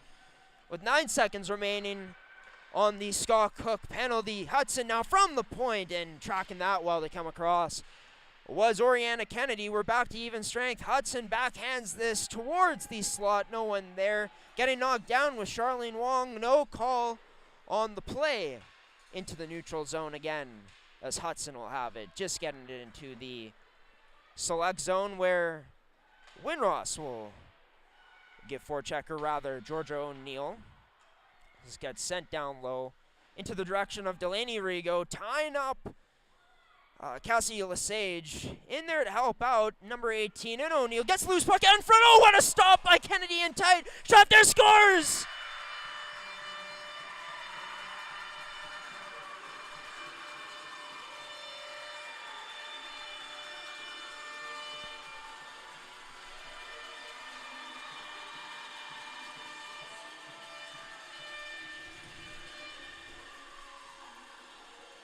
Interlake generates good puck possession, good momentum off of their power play chances. Wasn't the cleanest in terms of how they worked around, but doing what is familiar to them, just sending it down low and going to work on the forecheck. And the two players being there in support, huge as George O'Neill picks up that loose puck, plays it to the front of the net where Kennedy makes a huge save to start off, but it didn't clear away that rebound off of that chance the best. So this goes down for an ice in, and right there to put it in was an Interlake Lightning player on the side of the net.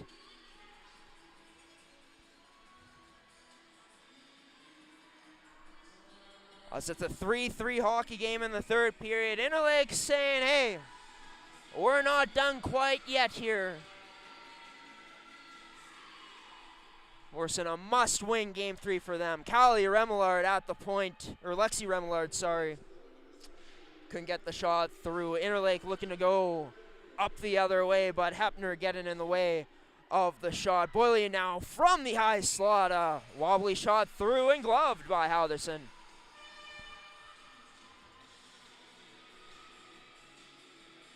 The shots are almost even now at 22-20 in favor of Eastman. Draw will be to the blocker hand side of Halderson. Where Boyle will be on the draw. We'll see if she shoots this to the net like in game one. She does just that and misses wide.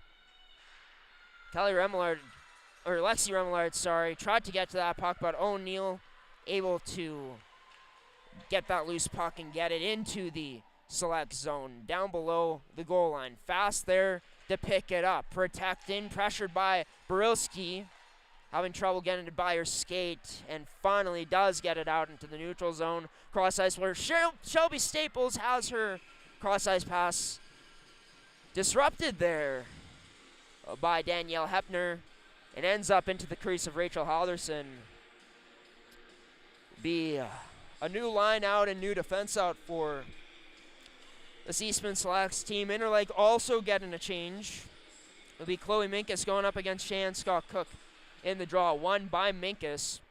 Rimmed around the boards, but held in by Beavis at the point for the Selects in the Lightning zone.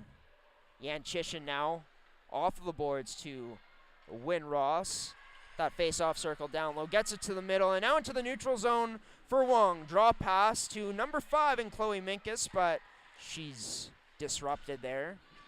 Got closed off as the puck gets sent down below in the Eastman zone. Now Lesage just gets this out, able to chip in, and it'll be Scott Cook sending the pass across to Nolgren just before the blue line, but into her skates and couldn't do much with it there afterwards.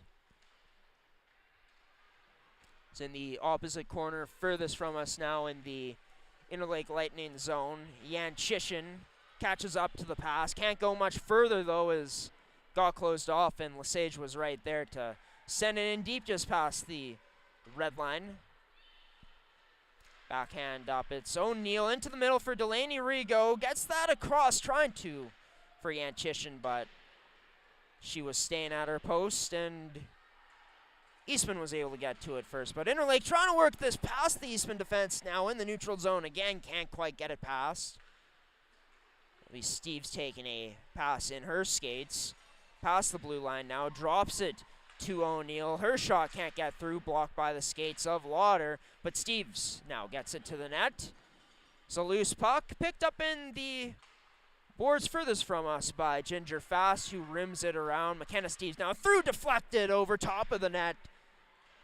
Devin Brown will be first on it now. Threads a pass into the neutral zone for Hepner. She has Fast with her. It's a 2-on-2. Hepner tries dangling pass, but good defense there by the Interlake defense. Trying to play that out in front. Steves with a clutch block shot. Tries, or a block pass that is. Kicks this into the crease area, the side of the net, where Halderson will cover it up. With 11:10 remaining, the third period, it's a tie game, 3-3.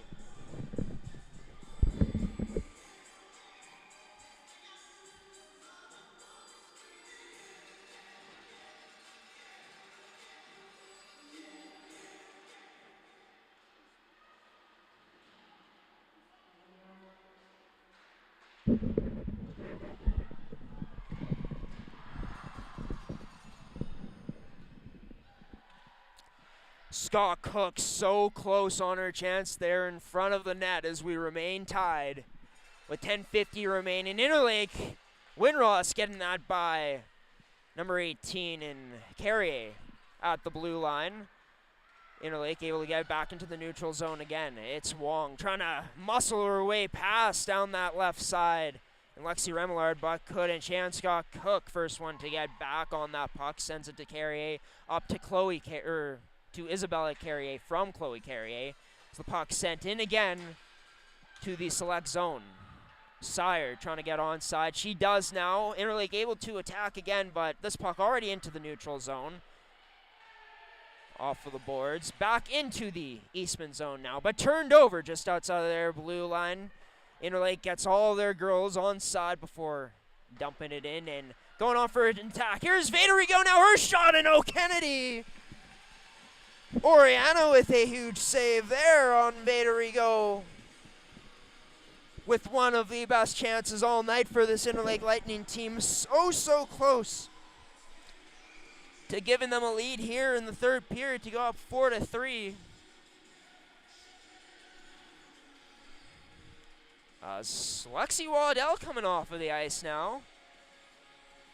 The 9:57 mark. Draw to the glove hand side of Kennedy. Vaderigo from the point has her shot blocked on the way through, but Interlake first one on it. O'Neill spins away from the check there of Lesage. Gets it taken away though, finally in the corner, where it'll be sent up to Heidinger. Heidinger has a teammate with her, decides to turn towards the boards to Lane, and sends it down low. To Remillard, out in front, Dixon close. Oh, almost put in by Heidinger, but kept out somehow by the Lightning. Turned over, kept in at the point. Beavis can't get her shot through, and now touched into the neutral zone once again, where Ava Boyley able to strip this puck off of Barilski, getting it past Yanchishin now towards the front of the net. Fast tried putting it in, but Halderson was able to get there a touch quicker with her stick in the crease. As puck remains in the Interlake zone, Yanchishin looking to break out the other way. Boyley gets a stick on this to disrupt it going the other way just before the blue line. Delaney Rigaud sends it in. Oriana Kennedy came out of her net to leave it for Lauder, who is just able to get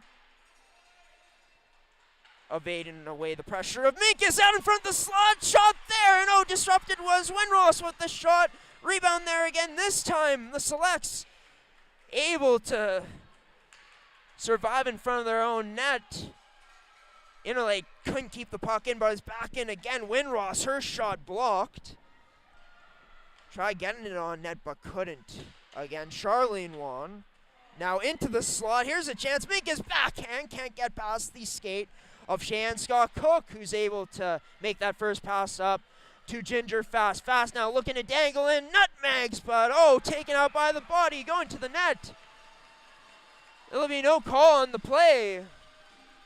Or no, it will be a call on the play as the ref from outside of the zone. So no, I'm confused. No, the ref at center ice just putting his hand up, marking that there's a face-off. So no call on the play. Like I said, the ref's letting him play, it seems like, at this point with the physicality. This puck down below in the Interlake Lightning zone below their goal line, pressured by the Selects. And Eastman's able to keep it down low.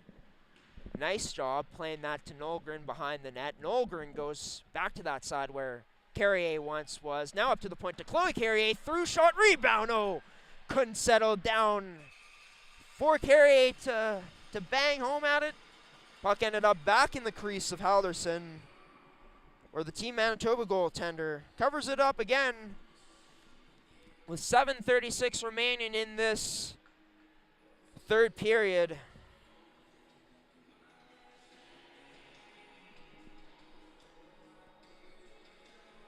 Be Callie Remillard on the draw, wins it to the point. It'll be Lesage gets that to Dixon from the corner, shot, rebound, turned aside by Interlake for now, but Dixon tries making her move to the net, but can't.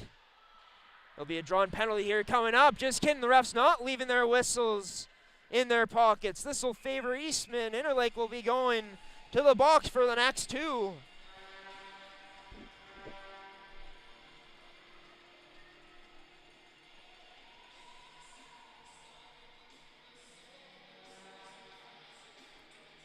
Believe it will be Duna going to the box.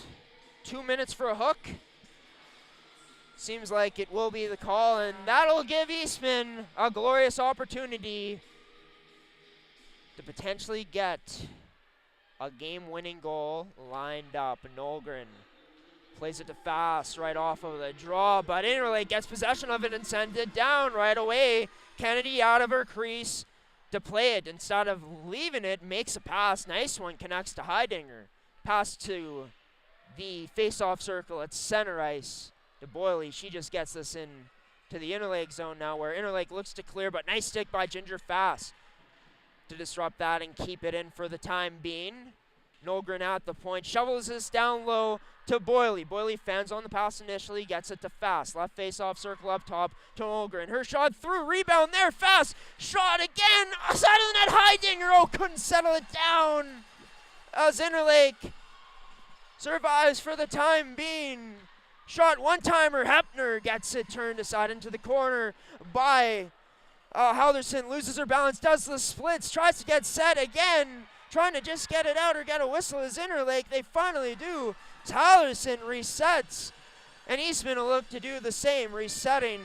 They look to attack into the zone again. Nolgren stretch pass up to Fast at the blue line. Deflects this all the way down low deep, forcing Interlake, if they're going to have to clear, to try to clear from all the way down low. They get this up in their zone, and all the way down it's Borilski giving chase on Lesage, who's first one back on the puck. Borilski with a physical hit, gets the puck a bit behind there on Lesage. No call on the play. Refs letting that one go. So the puck finally gets back out into the neutral zone and sent back down again into Eastman's zone with 15 seconds remaining in the Duna penalty. D to carry, fans on the pass out. Be some trouble for her if Interlake gets the puck. Borilski picks it up. Back pass to Hudson. Her shot through, but flashing the leather there, the glove. And number 1 in Kennedy. So they survive Carrier's turnover there in the zone. Been a lot of behind the back passes, say, from Borilski that have connected. Really smart with how she makes them too.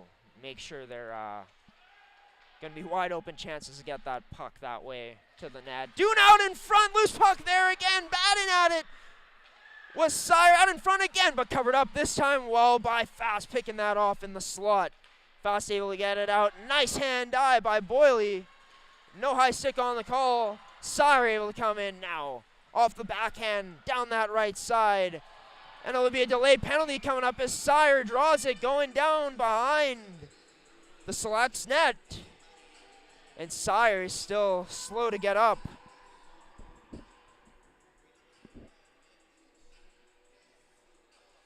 And really slow to get up, in fact.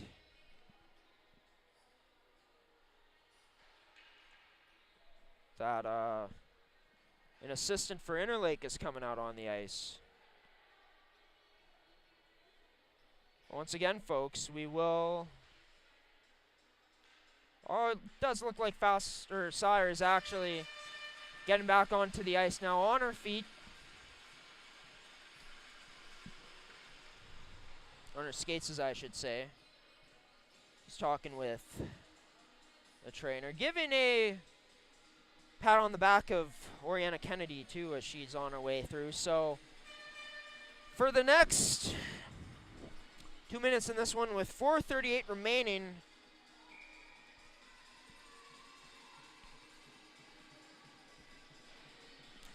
it's Interlake now with the chance to get the potential game-winning goal. They can work some magic here. One off the draw, snipe through, but right into the 5-hole. Yanchishin shot. Not good enough to beat Kennedy on that one.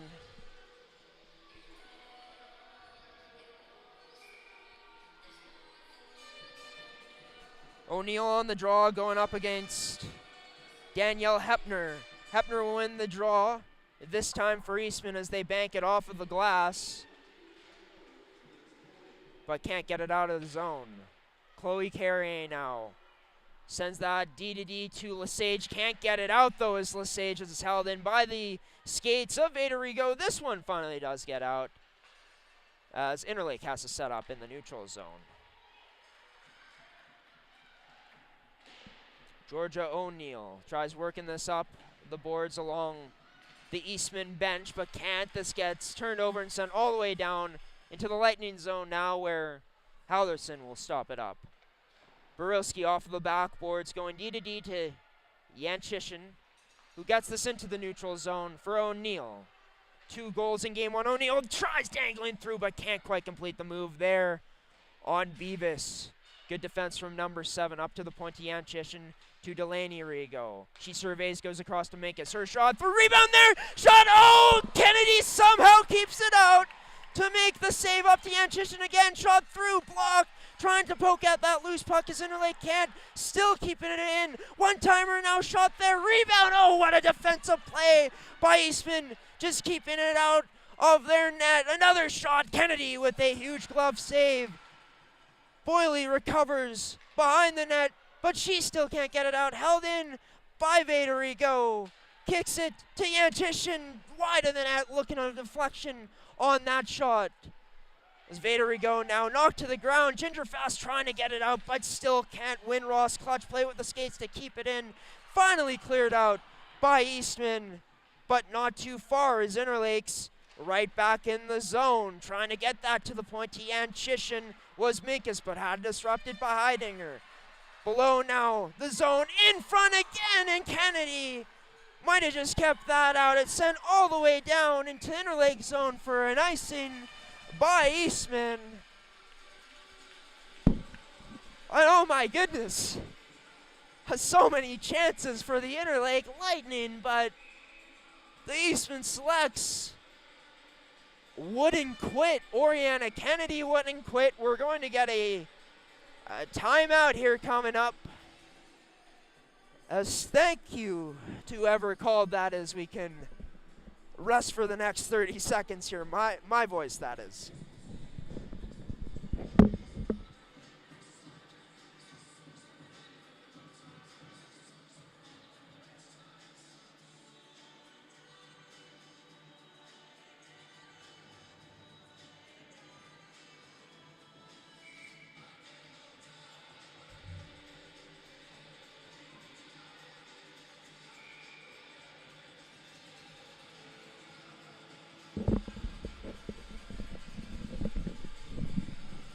The last final 2 minutes and 31 seconds of regulation.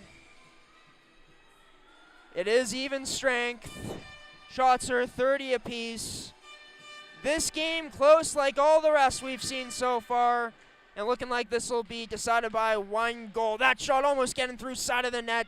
Barilski couldn't get a shot on net. Eastman able to win the puck down below.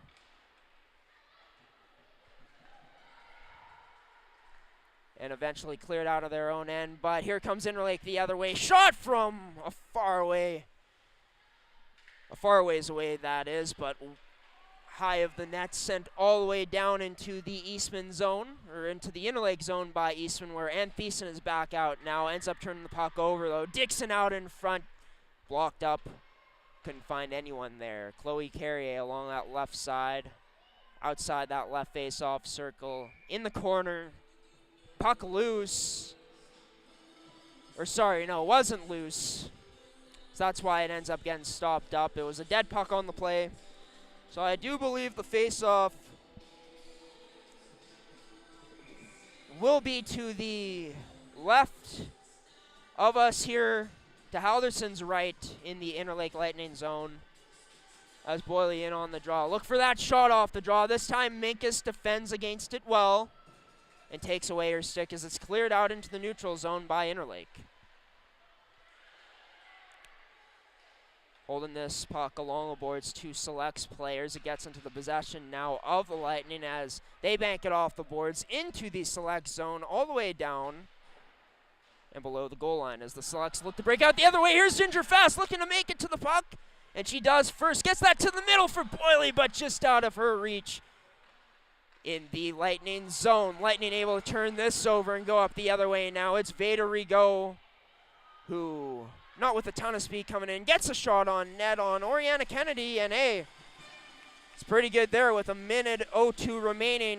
31-30 in shots now in favor of Eastman, or of Interlake now. Interlake gets another offensive zone draw with with O'Neill taking the draw, and she'll lose it, along with Brooke Barilski out there, who I would argue Barilski is their strongest centerman. It's played up into the neutral zone for Heidinger. Looking to play her. No, Heidinger, what a dangle! She gets in, shoots. Oh, what a save by Halderson. to keep things alive for Interlake here for the time being. Lesage pinching out the point, able to keep it in. Gets played to Heidinger. See if she has another chance. Gets this on net. And rebound turned away below the goal line. Interlake has to be clean with the puck now coming out of the zone. They're able to get it out and find a teammate, but turned over into the Eastman zone now as they look to break out the other way. Heidinger chipping it off of the glass onto the stick of Hepner. Has a girl in the slot area. Oh, Halderson able to battle away at it to keep it out. 7 seconds remaining. 6 seconds now in the 9 seconds. One more chance potentially for Eastman. Shot through. Oh, Hepner just misses the net there. Number 19 close to ending things. And for the first time here on MFHL Game Day Playoff Edition, we're going to be going to some OT. Believe it'll be 15-minute 5-on-5 overtime. Sudden death until someone scores.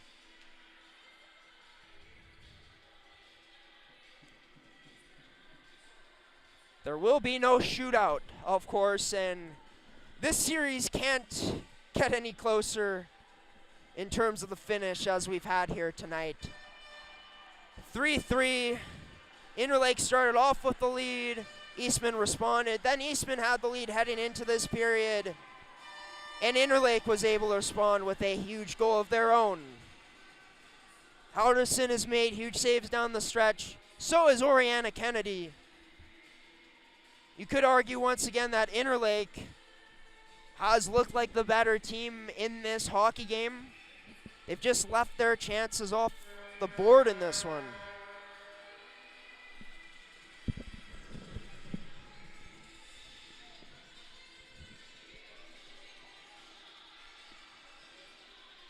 So it'll be the top line starting for Eastman. Winross, along with O'Neill out there for the Interlake Lightning up top as we're underway here in this overtime period. As these two teams haven't changed sides in this one.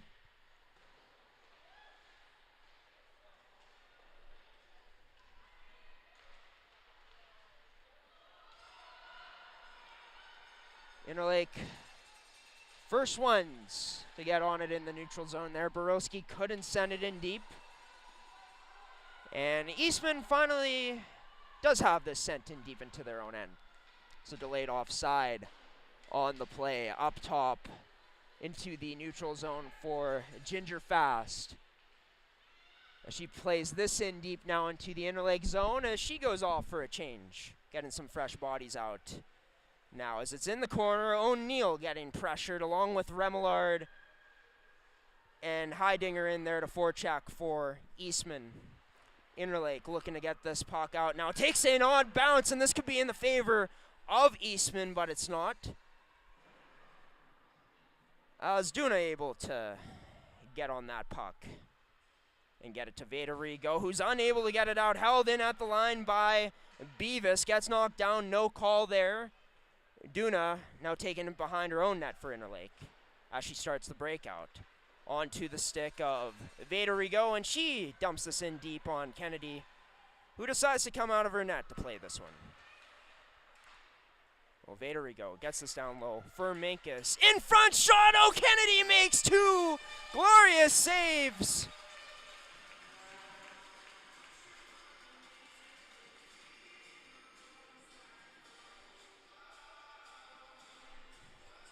To keep Eastman in the game.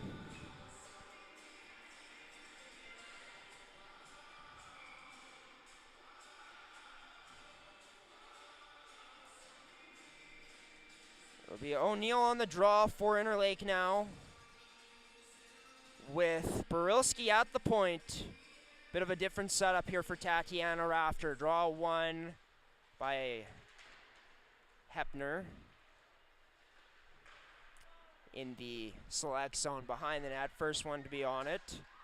is Delaney Rigo. Up to the point to Barilski. Sends that back down the same side. Delaney Rigo to the point. Yanchishin, her shot through Kennedy.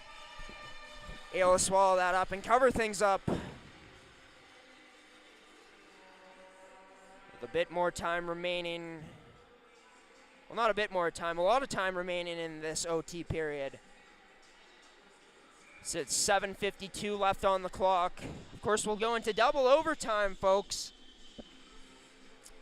If this ends up being scoreless after the first OT period.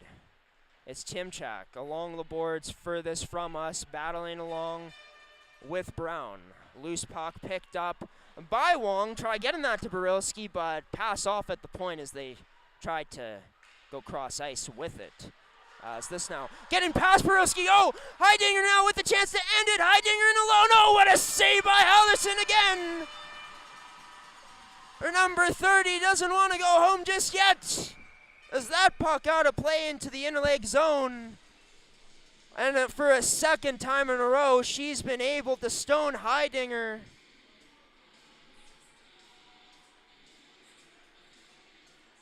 Off of an odd girl opportunity.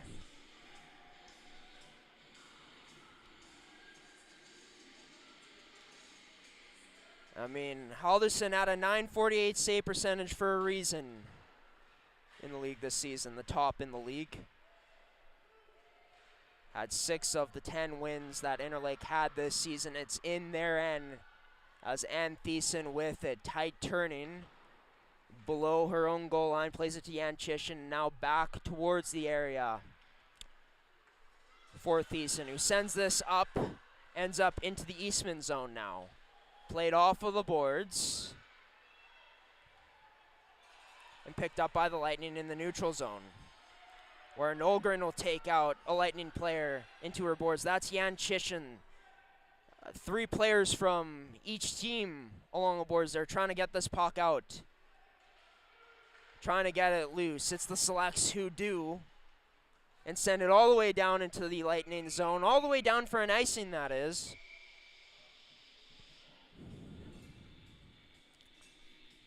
With 6:21 remaining.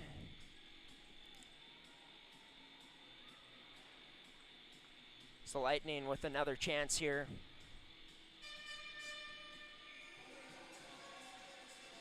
To potentially end this game. Minkus taking the draw up against Cheyenne Scott Cook. Won by Minkus up top. That shot can't get through the block of Scott Cook. She goes to the corner to angle out Wong to try to get this puck. Remillard also there, battling. It's Lexi Remillard. Gets this puck loose and past the stick of Chloe Carrier as it still remains in the Select zone. Cheyenne Scott Cook along the boards, also in there to help. This gets sent all the way down low where Lexi Remillard will be the first one on it. Relentless forecheck by Minkus. Timchak also out there with her. A big forecheck there, taking it away. Vaderigo, her shot on net, turned aside by Oriana Kennedy. Now another turnover down below. Interlake, all the pressure right now in this overtime period. Claire Hudson from the point decides to just send this down low. Is Interlake trying to wear down this Selects team. The Selects finally able to get the puck out, and it's a cross-ice pass to Isabella Carrier from out wide. A tough shot for Halderson to handle, but she did in fact handle it. As Interlake gets it out of danger of their own end for the time being. Selects try going cross ice up at the blue line there for Danielle Hepner. O'Neill able to intercept it and take it in to the Interlake zone. Barilski tried getting that pass down low, but couldn't. Interlake almost had to defend fast there coming down, but didn't get a clean pass on her stick. Barilski looked to shoot, drops it now. Vaderigo shot through and turned aside there by Oriana Kennedy into the corner. Slot area, no! Huge block by Beavis with it. Wong, first one on the puck, up to the point to Yanchishin. Protecting strong along the blue line. Sends it down low, where Lesage will be pressured. 2 Interlake players there with her. They win the battle. Yanchishin now, her shot through, but will be gloved down and saved by Oriana Kennedy.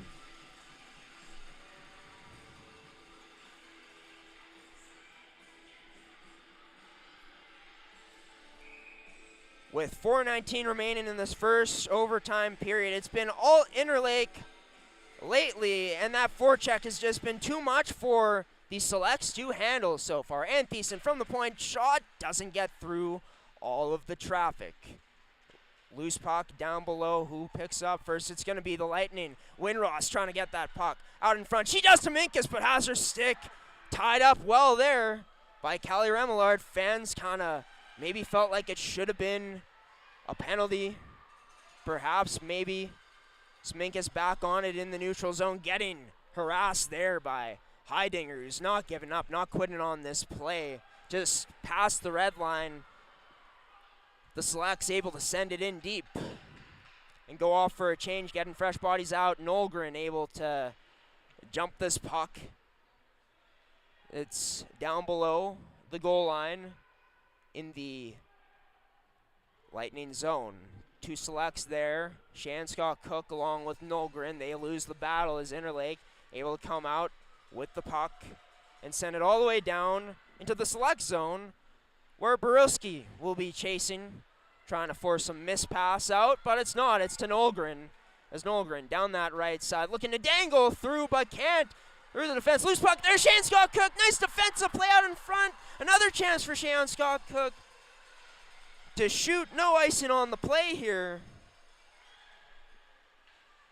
but a great defensive play on that initial Scott Cook attempt at a shot to take away that initial shot. She did get a second one away, but not that cleanly. Both these teams just doing enough to survive. Interlake, though, for the first time in a very long time, will have the face-off inside of their zone. With 2:39 remaining, almost all the face-off draws have been in the Select zone in this first overtime period.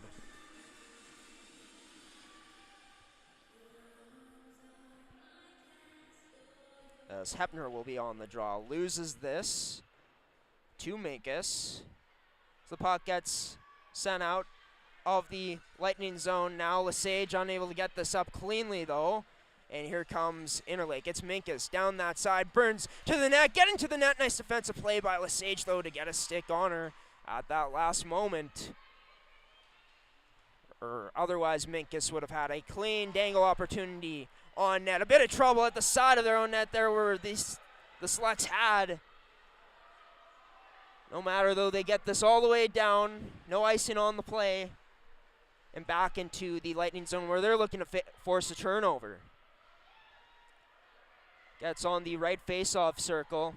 And into the possession now of Interlake, who send this cross-ice to no one. Looked like they were just trying to get that puck to open space. They go to Jan Chishin now, who gets a short pass to Barilski. Tries getting that across to Winross, but couldn't get it there. It'll go into the benches.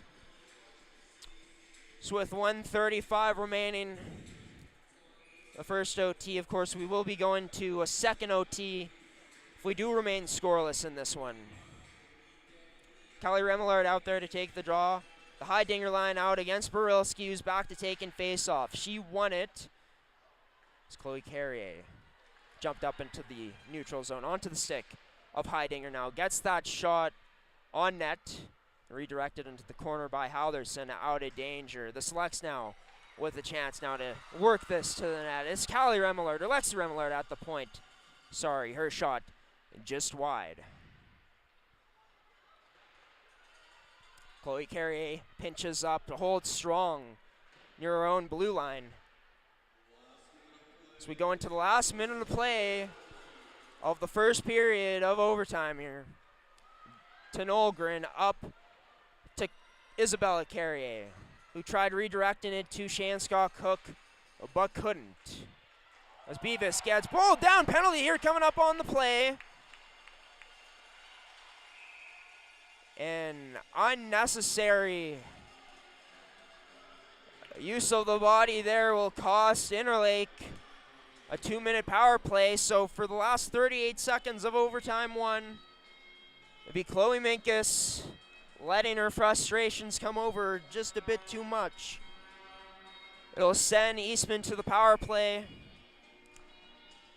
For the next 38 seconds for this period, they'll have the power play for the start within those 2 minutes of the first period, of the second overtime. That is unless they score here to end things off, as George O'Neill takes on Hepner in the draw. No, sorry, it'll be Barilski getting subbed in for Hepner. It'll be, for her teammate in O'Neill. Hepner ended up winning the draw. It's sent down below where Claire Hudson will be there. Loses the puck. It's played up top to Nolgren. Back, Carrier. Her shot can't get through. Deflected now, and reaching up over top of everyone was Rachel Halverson to make the saves and to get a stoppage. 20.5 seconds left.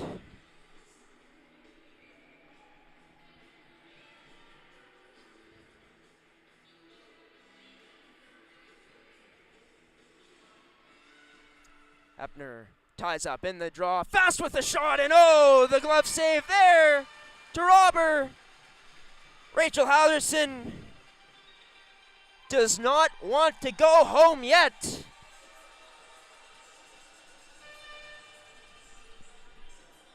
Not quite, she says. Danielle Hepner back on the draw, fast, trying to get in on the tie-up. It's Boyley who makes it in. 10 seconds remaining now in the period. Tied up, Interlake trying to keep this along the wall. And with that, or one more shot maybe, no, nothing from the corner. We remain scoreless, folks. For now, not a winner yet in this one, as both teams had glorious chances. Interlake with chances in tight. Eastman with some clear chances on Halverson that honestly probably would have went in on any other goaltender, except for maybe these two playing in this game tonight. They've been spectacular. They put on quite a show. And I think we want some more hockey here. That's what the crowd seem to be signifying with how loud they are. Cheering on these girls, I'm sure. These two, worn out, exhausted at this point. Can't go home until there's a winner, though, girls. We'll find out if we get a winner in these next minutes of a double overtime coming up. G-Show Productions, we're going to take it to a commercial break here. Not a commercial break, but our promo screen, and we'll be back for the call of the second overtime, double overtime here. Still 3-3, Selects and Lightning even right now.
Well, it's currently 10:10 here on this Sunday night.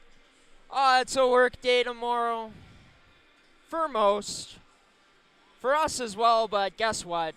We're not leaving here until we get to the bottom of who wins this game, who takes it home. It's currently tied 3-3. We're into not only an overtime period, but into the second overtime period here coming up. Now, I'm not quite sure what happens if this next period remains scoreless. If they replay the game or if they play another period. But, I mean, if we have to replay this game, like, it's basically an extra game added on to it, which is would be wild here in a series that's been as close as it has been, and only fitting taking that into account. But want to thank everyone that's tuned in to this game here tonight and stuck with us throughout it all.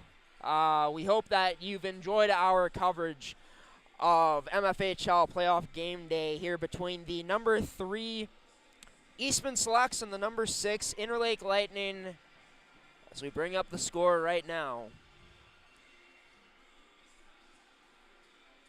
Selects, of course, if they're able to score the winner, they will be moving on to play against the Westman Wildcats in a best-of-5 semifinal. But if Interlake survives, game number 4 will be played on Thursday night of this week coming up at 8 p.m. Central Time at Stonewall at the Veterans Memorial Sports Complex. We'll also be broadcasting that one if it goes to game 4. But here we go again. Absolutely electric on the entrances on ice for both of these teams. Eastman will have a power play for the next minute and 23 seconds as Minkus lost her head a bit, got a bit too undisciplined in front of the Selects net, lost her emotions, and it could end up costing her team. But we do know this. No matter what, Interlake's going to go down fighting. They have in this game. No matter what the score ends up being, this Lightning group should be proud to be in it with the third place team in the MFHL, one of the best teams in the league here. Even though it's been close all series long, further solidifies the belief that this group has in themselves, that they've instilled within themselves by Tatiana Rafter in her first year back as head coach. And for Todd Mason, had his group playing, well, the best hockey arguably the franchise has ever seen in Eastman. One win away from a semifinal berth with the Westman Wildcats, and we are underway here in a 20-minute second overtime period with the Selects possessing the puck on the power play early on. Fast couldn't catch that pass, so it was sent up the wall by Boyley. Fast will be on it now as she gets the loose puck in the corner. She'll take some time delaying and gets rubbed out, but Eastman tries working this to the front of the net. Can't quite. It'll be a Select taken down. No call on the play. Heidinger from the high slot, and it turned aside by Hallerson, who's slow to get up. Lost her balance. Hallerson needs to get up now, or else it's over. Oh, what a save by Hallerson. Still loose. She's sprawling on the ground. Can't find the puck, and that will be out of the net. It'll stay out. And what are we going to have here on the call? My goodness, ladies and gentlemen. The fact in that moment, Rachel Halderson on her back is able to get across and make a save off of that one-timer. Ridiculous. Ridiculous display of skill by number 30. And we will be seeing a penalty shot here coming up. It'll be Danielle Hepner who will take it. With the game on the line, Hepner comes in, left to the middle. She shoots high of the net, and we play on here at the Niverville Recreation Center. And Halderson knew that if she made the first move, she'd be done. She sticks with it, waits out Hepner. Hepner tries to get Halderson to move a bit, but she wasn't opening up at all as she went down from left to the middle.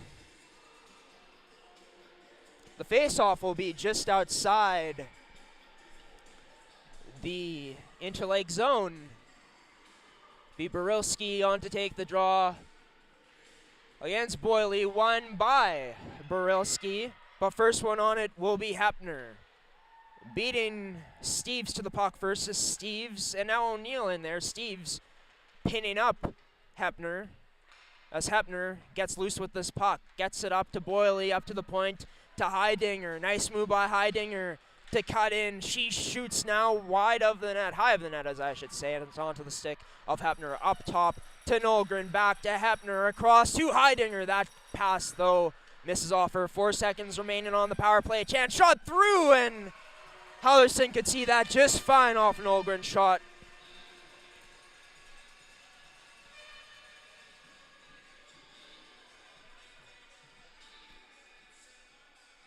So we got a stop and play here with 8:37. The Remillard line, Callie Remillard line out there for the Selects. The Minkus line out there for Interlake, and it's won by Remillard. Gets out of the Eastman zone into their end for really the first time in this double OT. Stopping behind her own net is number 14 in Remillard, but she turns it over and almost there. Potentially ending it was Interlake on the chance. In the select zone, they go D to D. It's on to Yan Chishin. Interlake still can get it out. Ends up into the boards of Eastman. Went off of a Lightning player, I believe, but we will have the draw outside of their zone. The top line back out for the Selects. The same for the Lightning as Borowski out there with O'Neill and Delaney Rigaud. Loose puck finally picked up at the blue line by Interlake. A player in, I believe, O'Neill gets taken down. No call on the play. Borilski trying to push this up into the zone, but can't.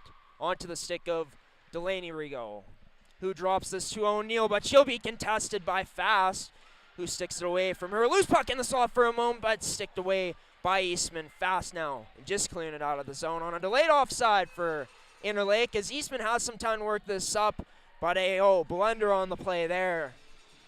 As that pass, not sure who it was intended for.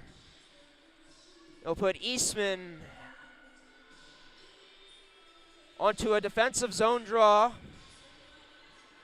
Chloe Minkus back out there. Rafter keeping the shift short for Interlake at this point. Draw will be won by Danielle Hepner and worked around the boards in the select zone. Into the neutral zone. Now this gets passed onto the stick of Ginger. Fast backhand to Hepner. Her shot deflected and out of play.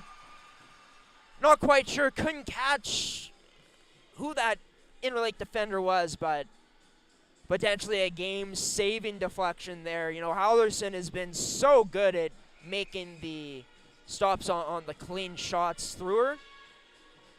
But it's never certain if she'll save one, and I'm sure number 30 appreciates the great help from in front of her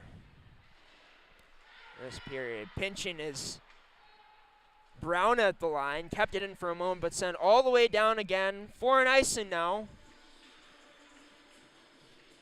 For Interlake, I'd say that they had a bit more of the momentum in that first overtime period, but since the Selects came into this period off of, having a power play, some time to work with it, and created the opportunities they did, that seems like it's generated some positive momentum into the Select side of things now in this period. But here it is, turned over.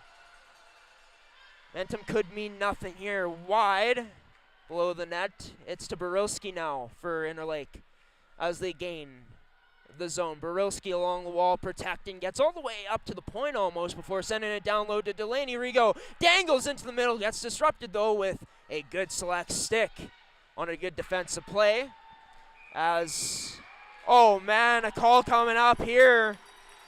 O'Neill not liking it, pointing to her stick as well, saying something to the ref.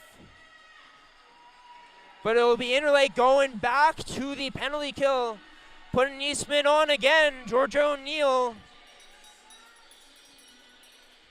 will see herself going off for a 2-minute penalty. Recall she didn't agree on. To be honest with you, didn't really see anything that warranted a penalty at this time in the game. But it's the way it goes, and Interlake has 2 more minutes to kill off. Hepner pinned along the boards. Fast gets us up to the point to Nolgren. To Heidinger. Her shot through, and Halderson able to make it across to make the save again.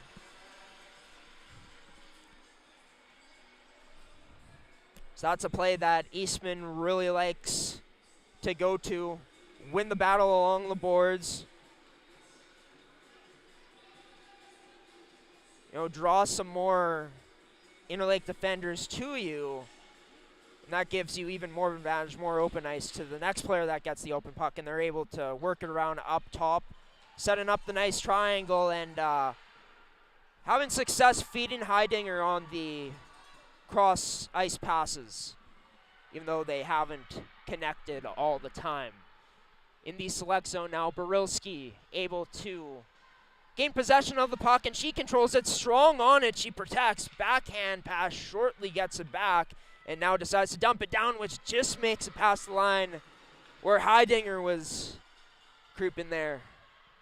Nolgren now decides to go up the wall to Heidinger. Well, she'll have a bunch of room to skate up that right side. Heidinger has fast with her. Heidinger, her shot turned aside into the breadbasket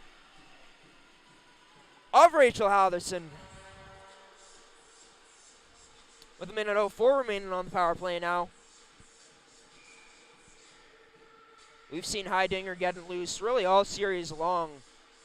And no different there. Build speed through the neutral zone. Makes it in, delays a bit, slows up, takes it to the middle. Looked like she was maybe going to pass there to Fast, but elects to shoot. Gets another face-off in the zone, which was won by Eastman. Chloe Carrier now gets that to Isabella Carrier, who recovered for a moment and lost the puck, but held in by Isabella. Sent across, and that shot turned aside from Lesage's point shot by Halderson. And sorry, at the point it was Chloe Carrier who fed that across to Lesage. But Halderson keeping her team in this one with the save she's made. Eastman up to 42 shots now to only 36 against. Dixon on the draw, loses it to Borilski. Ends up in some skates though, and not totally in anyone's possession yet. Both battling along the boards, furthest from us to poke this puck out. This is Dixon, Isabella Carrier, and Kelly Remillard there. It gets poked out to Interlake, and Borilski with a heads-up play to send it all the way down. 20 seconds remaining on the kill now, as I believe it's Winross who got in there on the forward check. Nice job to disrupt for a moment, but Eastman able to be sent on out of their way, out of the zone, as it's sent back down again. And this will be back to even strength as Lesage behind the net goes D to D. It'll be turned over though. Here's Interlake with the chance. Borilski elects to pass, goes that shot through, and just wide of the net. McKenna Steves pinching up into the zone, gets this down low to Minkus, up top to Thiessen, who struggles with the pass there, and it's Ginger Fast who gets it out of the zone. Not enough speed though to catch up to it. And Eastman's zone as fast goes off for a change. Giving chase on it is Lesage. First one to get back, but being pressured by an Interlake forechecker. That clear attempt, not hard enough. As Timchak able to work it to the net. That shot will be covered up there by Oriana Kennedy. Really the first shot she's faced all period long.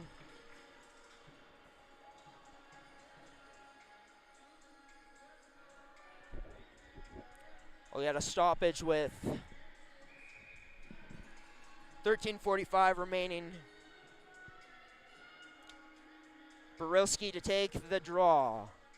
Showing hand signals to communicate with where she wants her troops. Doesn't matter though if she loses the draw. Nice job by Devin Brown to bank it off to herself off the backboards to evade the pressure, but Interlake holds it in. Now it's Eastman going the other way. It's Devin Brown up that left side, sends it to the net where it got a piece of Halderson's stick. Nolgren will lift the stick of Jan Chishin. Jan Chishin, though, able to finally get it past Nolgren. And I believe Delaney Rigo got it into the Eastman zone, but Nolgren on possession of it now. She's wheeling and chips it past into the corner. First one on the puck there. Initially now with her is Lauder for support. 3 Interlake Lightning players there, but it's a loose puck. Here's Lauder out in front. Scoreless in the regular season, gets it up to Beavis. Across to Heidinger. Her shot can't get through. Huge block by Windross, but Heidinger still able to hold the zone. Just clutch play by number 14. Abby Dixon trying to get on the puck first. She can't. Beavis can't hold the line, and now it's up to O'Neill. Tries cutting to the middle, but can't. And now here's a penalty coming to Eastman, so a call in favor of Interlake coming up here.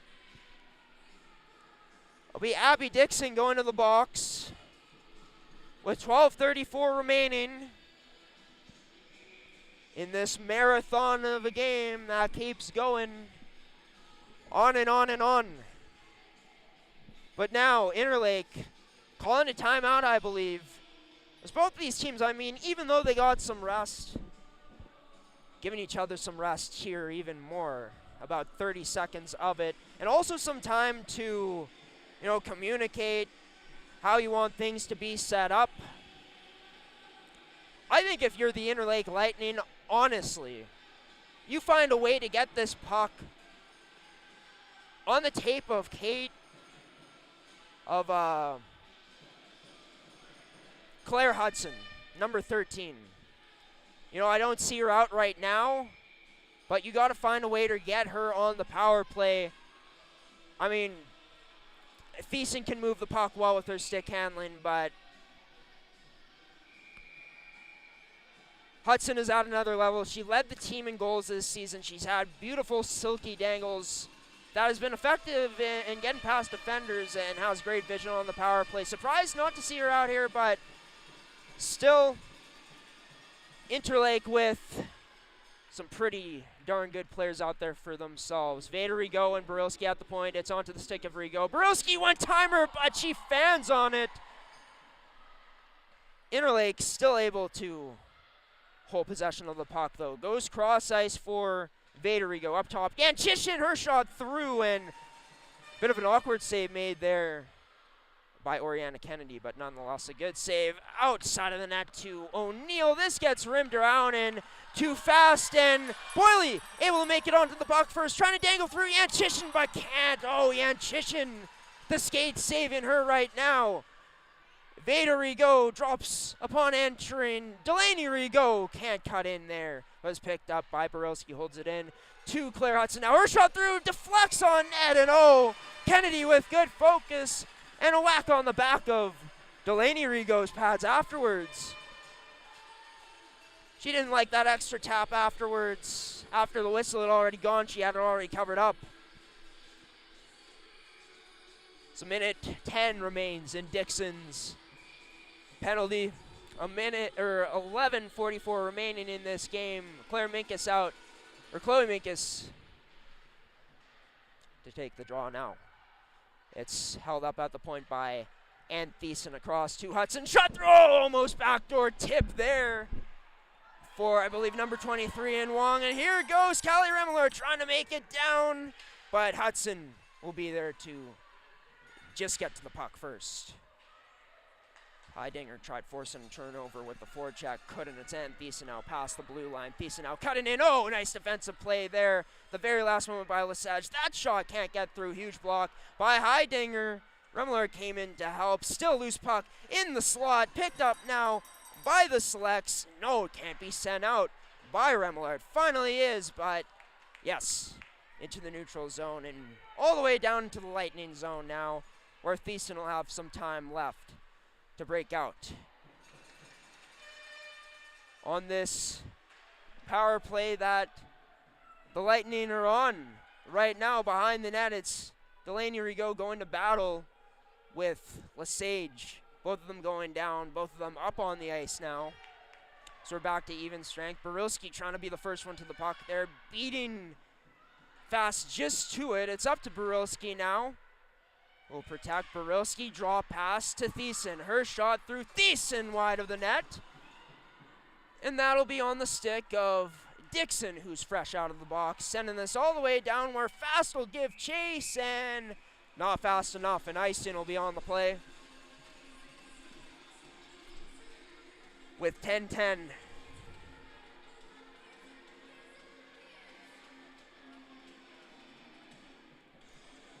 Draw will be back inside the select zone with 10-10 remaining in the game.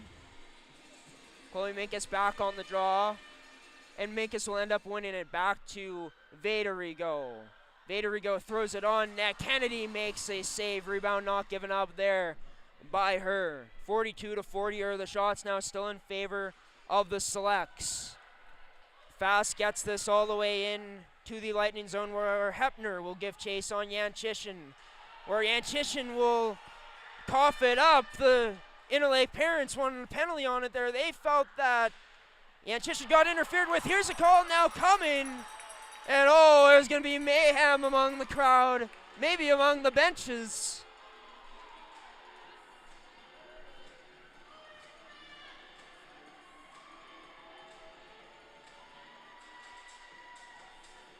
And this will send the Selects back to the power play for a tripping.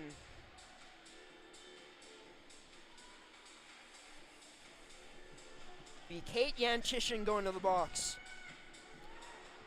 Eastman, is this finally your chance to send Interlake home and punch your ticket to the next round?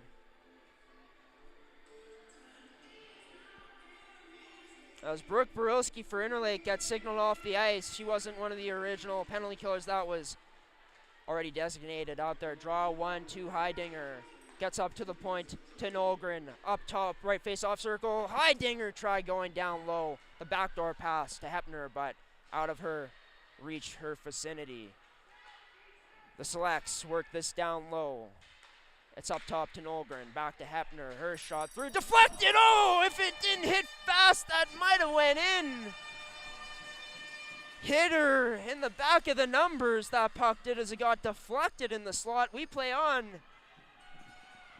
The minute 25 remaining in this power play. Nolgren now burning down that right side with speed. Nolgren now surveying options. Short pass to Isabella Carrier, down low, too fast, back to Isabella Carrier, cross ice to Heidinger. Her shot through and deflected.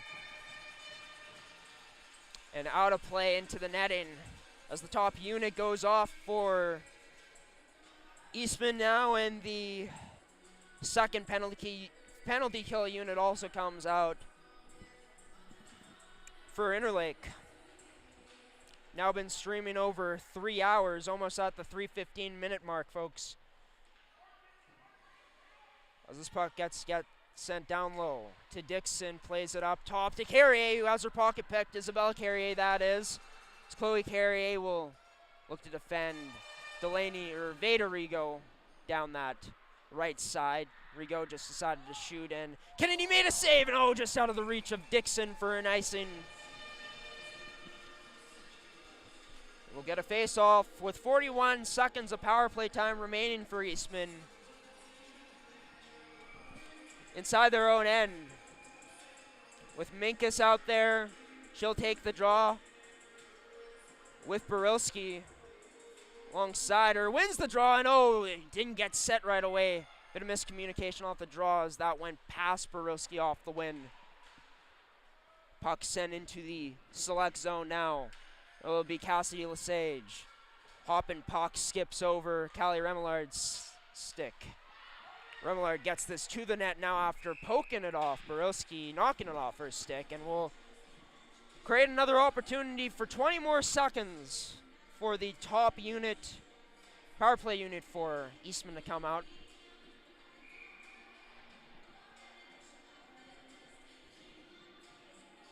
Minkus and Barilski still out there as penalty killers forward-wise.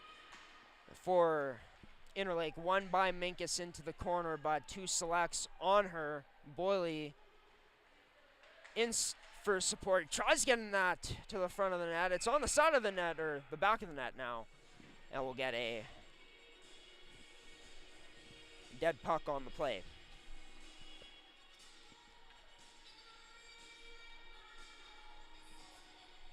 Five seconds remaining in the Minkus, or in the Yanchishin penalty now. And draw will be won by Barilski. Strong off that forehand, but turned over by Interlake. Back to even strength as Hepner works along the wall. Gets that down low to Fast. Fast now looking out in front. Tries going to the point, but nice stick by Barilski to eliminate it and allows for the Lightning to break down the other way. O'Neill trying to cut to the net with speed. She gets to the net off the side of the net. Will draw a penalty in the process. That shot off of the backboards wide. Interlake looking to set it up, control into the skate, almost into the slot, held in at the point. Decent now, her shot through, rebound, almost not able to be picked up by an Interlake Lightning player for another chance. And with 7:01 remaining, the ref's not letting them just play, not putting the whistles in the back pockets in this double OT. As Sophia Heidinger goes to the box, sending Interlake on another chance with a chance to see a game 4 in Stonewall on Thursday night. Barilski on the draw. She wins it up to Vaderigo. Goes D-to-D, shot through Yatishin, just wide of the net. Had that one-time look open. O'Neill to the left face-off circle for Delaney Rigaud. Up to Veda, her shot tipped just wide of the net. Oh man, what a chance there. And that puck just off the boards, taking a fortunate bounce for Eastman on the clear as Veda Rigaud, first one to get back on it. Played back into the neutral zone, turned over by Interlake as it's Lauder trying to force a turnover. Hard on the forecheck. Interlake able to evade for now, all the way down, but there will be no icing on the play. Selects get it back into the neutral zone, or Veda Rigaud will look to skate with it. Still having a teammate, April O'Neill, in the zone, so she'll have to circle back and wait to enter into the zone. Could play in the advantage of Eastman, or maybe Interlake can still get in on a chance. It's Veda Rigaud who's busting through, tries to get a short pass over, but can't. Still 52 seconds left on this power play. Chance, short pass through, side of the net. Puck's there, Kennedy losing track of it. Interlake back in possession of it. Yanchishin, her shot gets blocked. Nice one by Ginger Fast. Her teammate tries sending Fast, and she'll have a race all the way down where she may beat Yanchishin. Doesn't. Yanchishin just able to get the body position out on there on her. Dixon now tried to get on the puck as well. It's turned over into the neutral zone where Lexi Remillard sends it in deep. Dictating the puck with her stick there was Halderson, leaving it for a teammate. This puck gets played just outside into the neutral zone. 8 seconds remaining now on the power play for Interlake. Eastman will be back to even strength here in just a moment. Dropped over to Winross. Into the skates now across to Barilski. We're back to even strength here, folks. And picked up by Delaney Rigo. Her shot almost getting through and beating Kennedy. Is it fooled? Number 1. Lexi Remillard will have it behind her own net. Reversing that up to Heidinger, who just came out of the box after serving a 2-minute minor. To Delaney Rigo. She protects Delane. Getting through is Minkus. Now her shot, oh, just high of the net. And come down the other way is Scott Cook. Has a girl with her, tries getting that across to Heidinger for the game winner, but nice defensive skate there by the Interlake Lightning. Thiessen now getting pressured, evades the check-in down below. Can't evade Isabella Carrier forever though. Up at the point, Beavis, a chance to play hero, gets blocked with 4 minutes remaining in this hockey game now. Picked up, right face-off circle, oh, tipped on net. Halverson just makes the save. And now it's Eastman all over the Selects. Isabella Carrier blocks it, gets to the net, that shot, oh, puck loose. Halverson covers it up. My goodness. 3:43 remains on the clock. 45-43, the shots in favor of Eastman. And Interlake has been close so many times to finishing this game. Halverson's made ridiculous saves to keep this game leveled at this point. And well-deserved stick taps from Barilski and Halverson. What could be the final moments of their Interlake career here, unless they're able to potentially get a win, score, hold this game scoreless, as I do believe this game will be replayed. It does go scoreless here in this period. Another glove save by Halverson, keeping the Lightning in it. They still got a chance in this one. They got to get it out, though. This one gets past. Bad pinch by the Selects. Here's Brianne Winross coming in down Beavis. Tries getting into the middle slot, but pass wasn't hard enough to get there. Now it's up to Ginger Fast, trying to chip it past, and she's trying to catch up to it fast. What an effort. What a move. Shot. Oh, Halverson in on it. Another big save for her.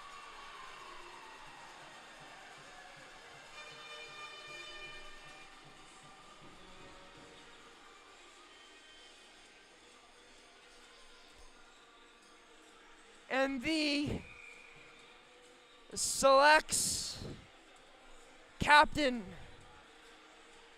what an effort by her to get to that puck, to make that dangle through. Trying to dangle on net on Halverson, but couldn't beat her. Without Halverson, this game probably over long before. Vaderigo now skating in with speed. Her shot off the shoulder of Kennedy, and out of play here with 2:58 remaining now in the frame.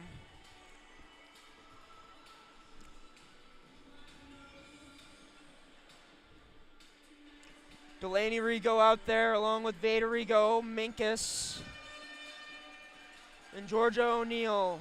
Draw will be won by Minkus. To Vaderigo up top. Her shot gets through, paddle the side into the corner by Kennedy up top. Steves now has her shot blocked, and Heidinger able to muscle her way through to get this puck out.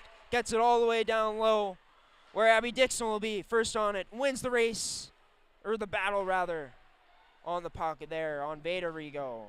Minkus now will get this up. A pinching Lauder. A good one there for her as she disrupted the flow out of the zone. Brought in again by the Eastman Selects. Isabella Carrier to Nolgren. Up to Lauder. Tipped. That one almost fooling Halverson. It went too high. Carrier shot on the net. Plays that out in front, but nice stick. Nice positioning. Awareness by Halverson to block that pass into the slot across.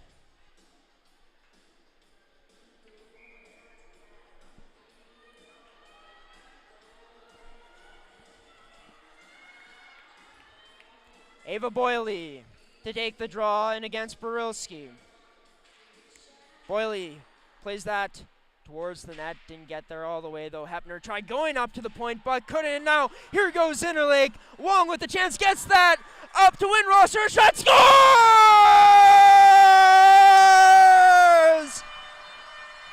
Brianne Windross plays hero here tonight for Interlake. They will fight to see another day in these playoffs. And what a moment here for this group of Lightning. My word.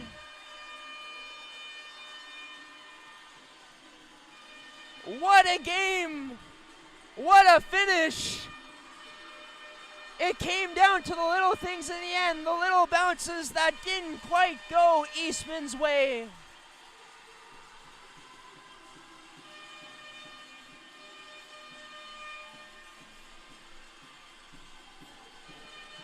As we update the score here in full, their crowd's going crazy. The noisemakers, well, about as loud as they have been all game, but we will see a Game 4 on Thursday night in Stonewall, everybody. But just to break down how that just happened, the Selects ended up getting possession off of the offensive face-off draw with their top line out.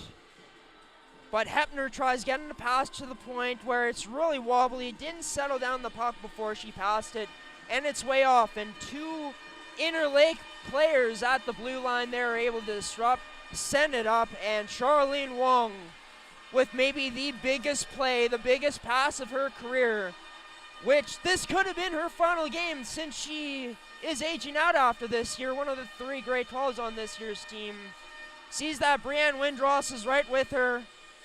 Sees that the Selects defender, they only have one back, commits over to her. She's able to get the short pass through. And for Brianne Windross, man, to finally find a hole through Oriana Kennedy was big time. I'm at a loss for words. This was a fantastic game. Brianne Windross scoring with 1:55 left. We'll have a more cohesive breakdown on the MFHL podcast for episode, I don't even know what it is off the top of my head, episode 15, I believe. As that comes out this week, we'll have highlights from this game and more.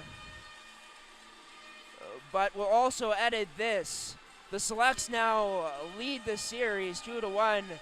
We're going to get out of here now because I want to go home, honestly, get back. Thank you to everyone for tuning in, though. We're going to get to the players of the game. For the Eastman Selects, I'm going to give it to Ginger Fast. Ginger played an all-around impactful game, had her fingerprints on the success of the Eastman Selects throughout this game. She had 3 assists, and all of them, or 3 points, 2 assists. Both were beauties and had a beautiful goal, too, to get this game even. Could have put it to Oriana Kennedy. She played fantastic, too. Coming in relief of Addison Tomes, and only allowing 3 goals in total in this game, even though they allowed 4. But, yeah, I'm giving it to Ginger Fast simply because I thought she stood out the most to me today for Eastman. And, you know, could give it to Windross for getting the game-winning goal for Interlake, but I'm not going to do that. Rachel Howerson by far deserves player of the game today. She made game after game-winning save, time after time, in this game to keep Interlake's season alive, essentially. She made saves off of breakaways. She made saves when she had to recover, when she was lying on her back, and somehow managed to get up.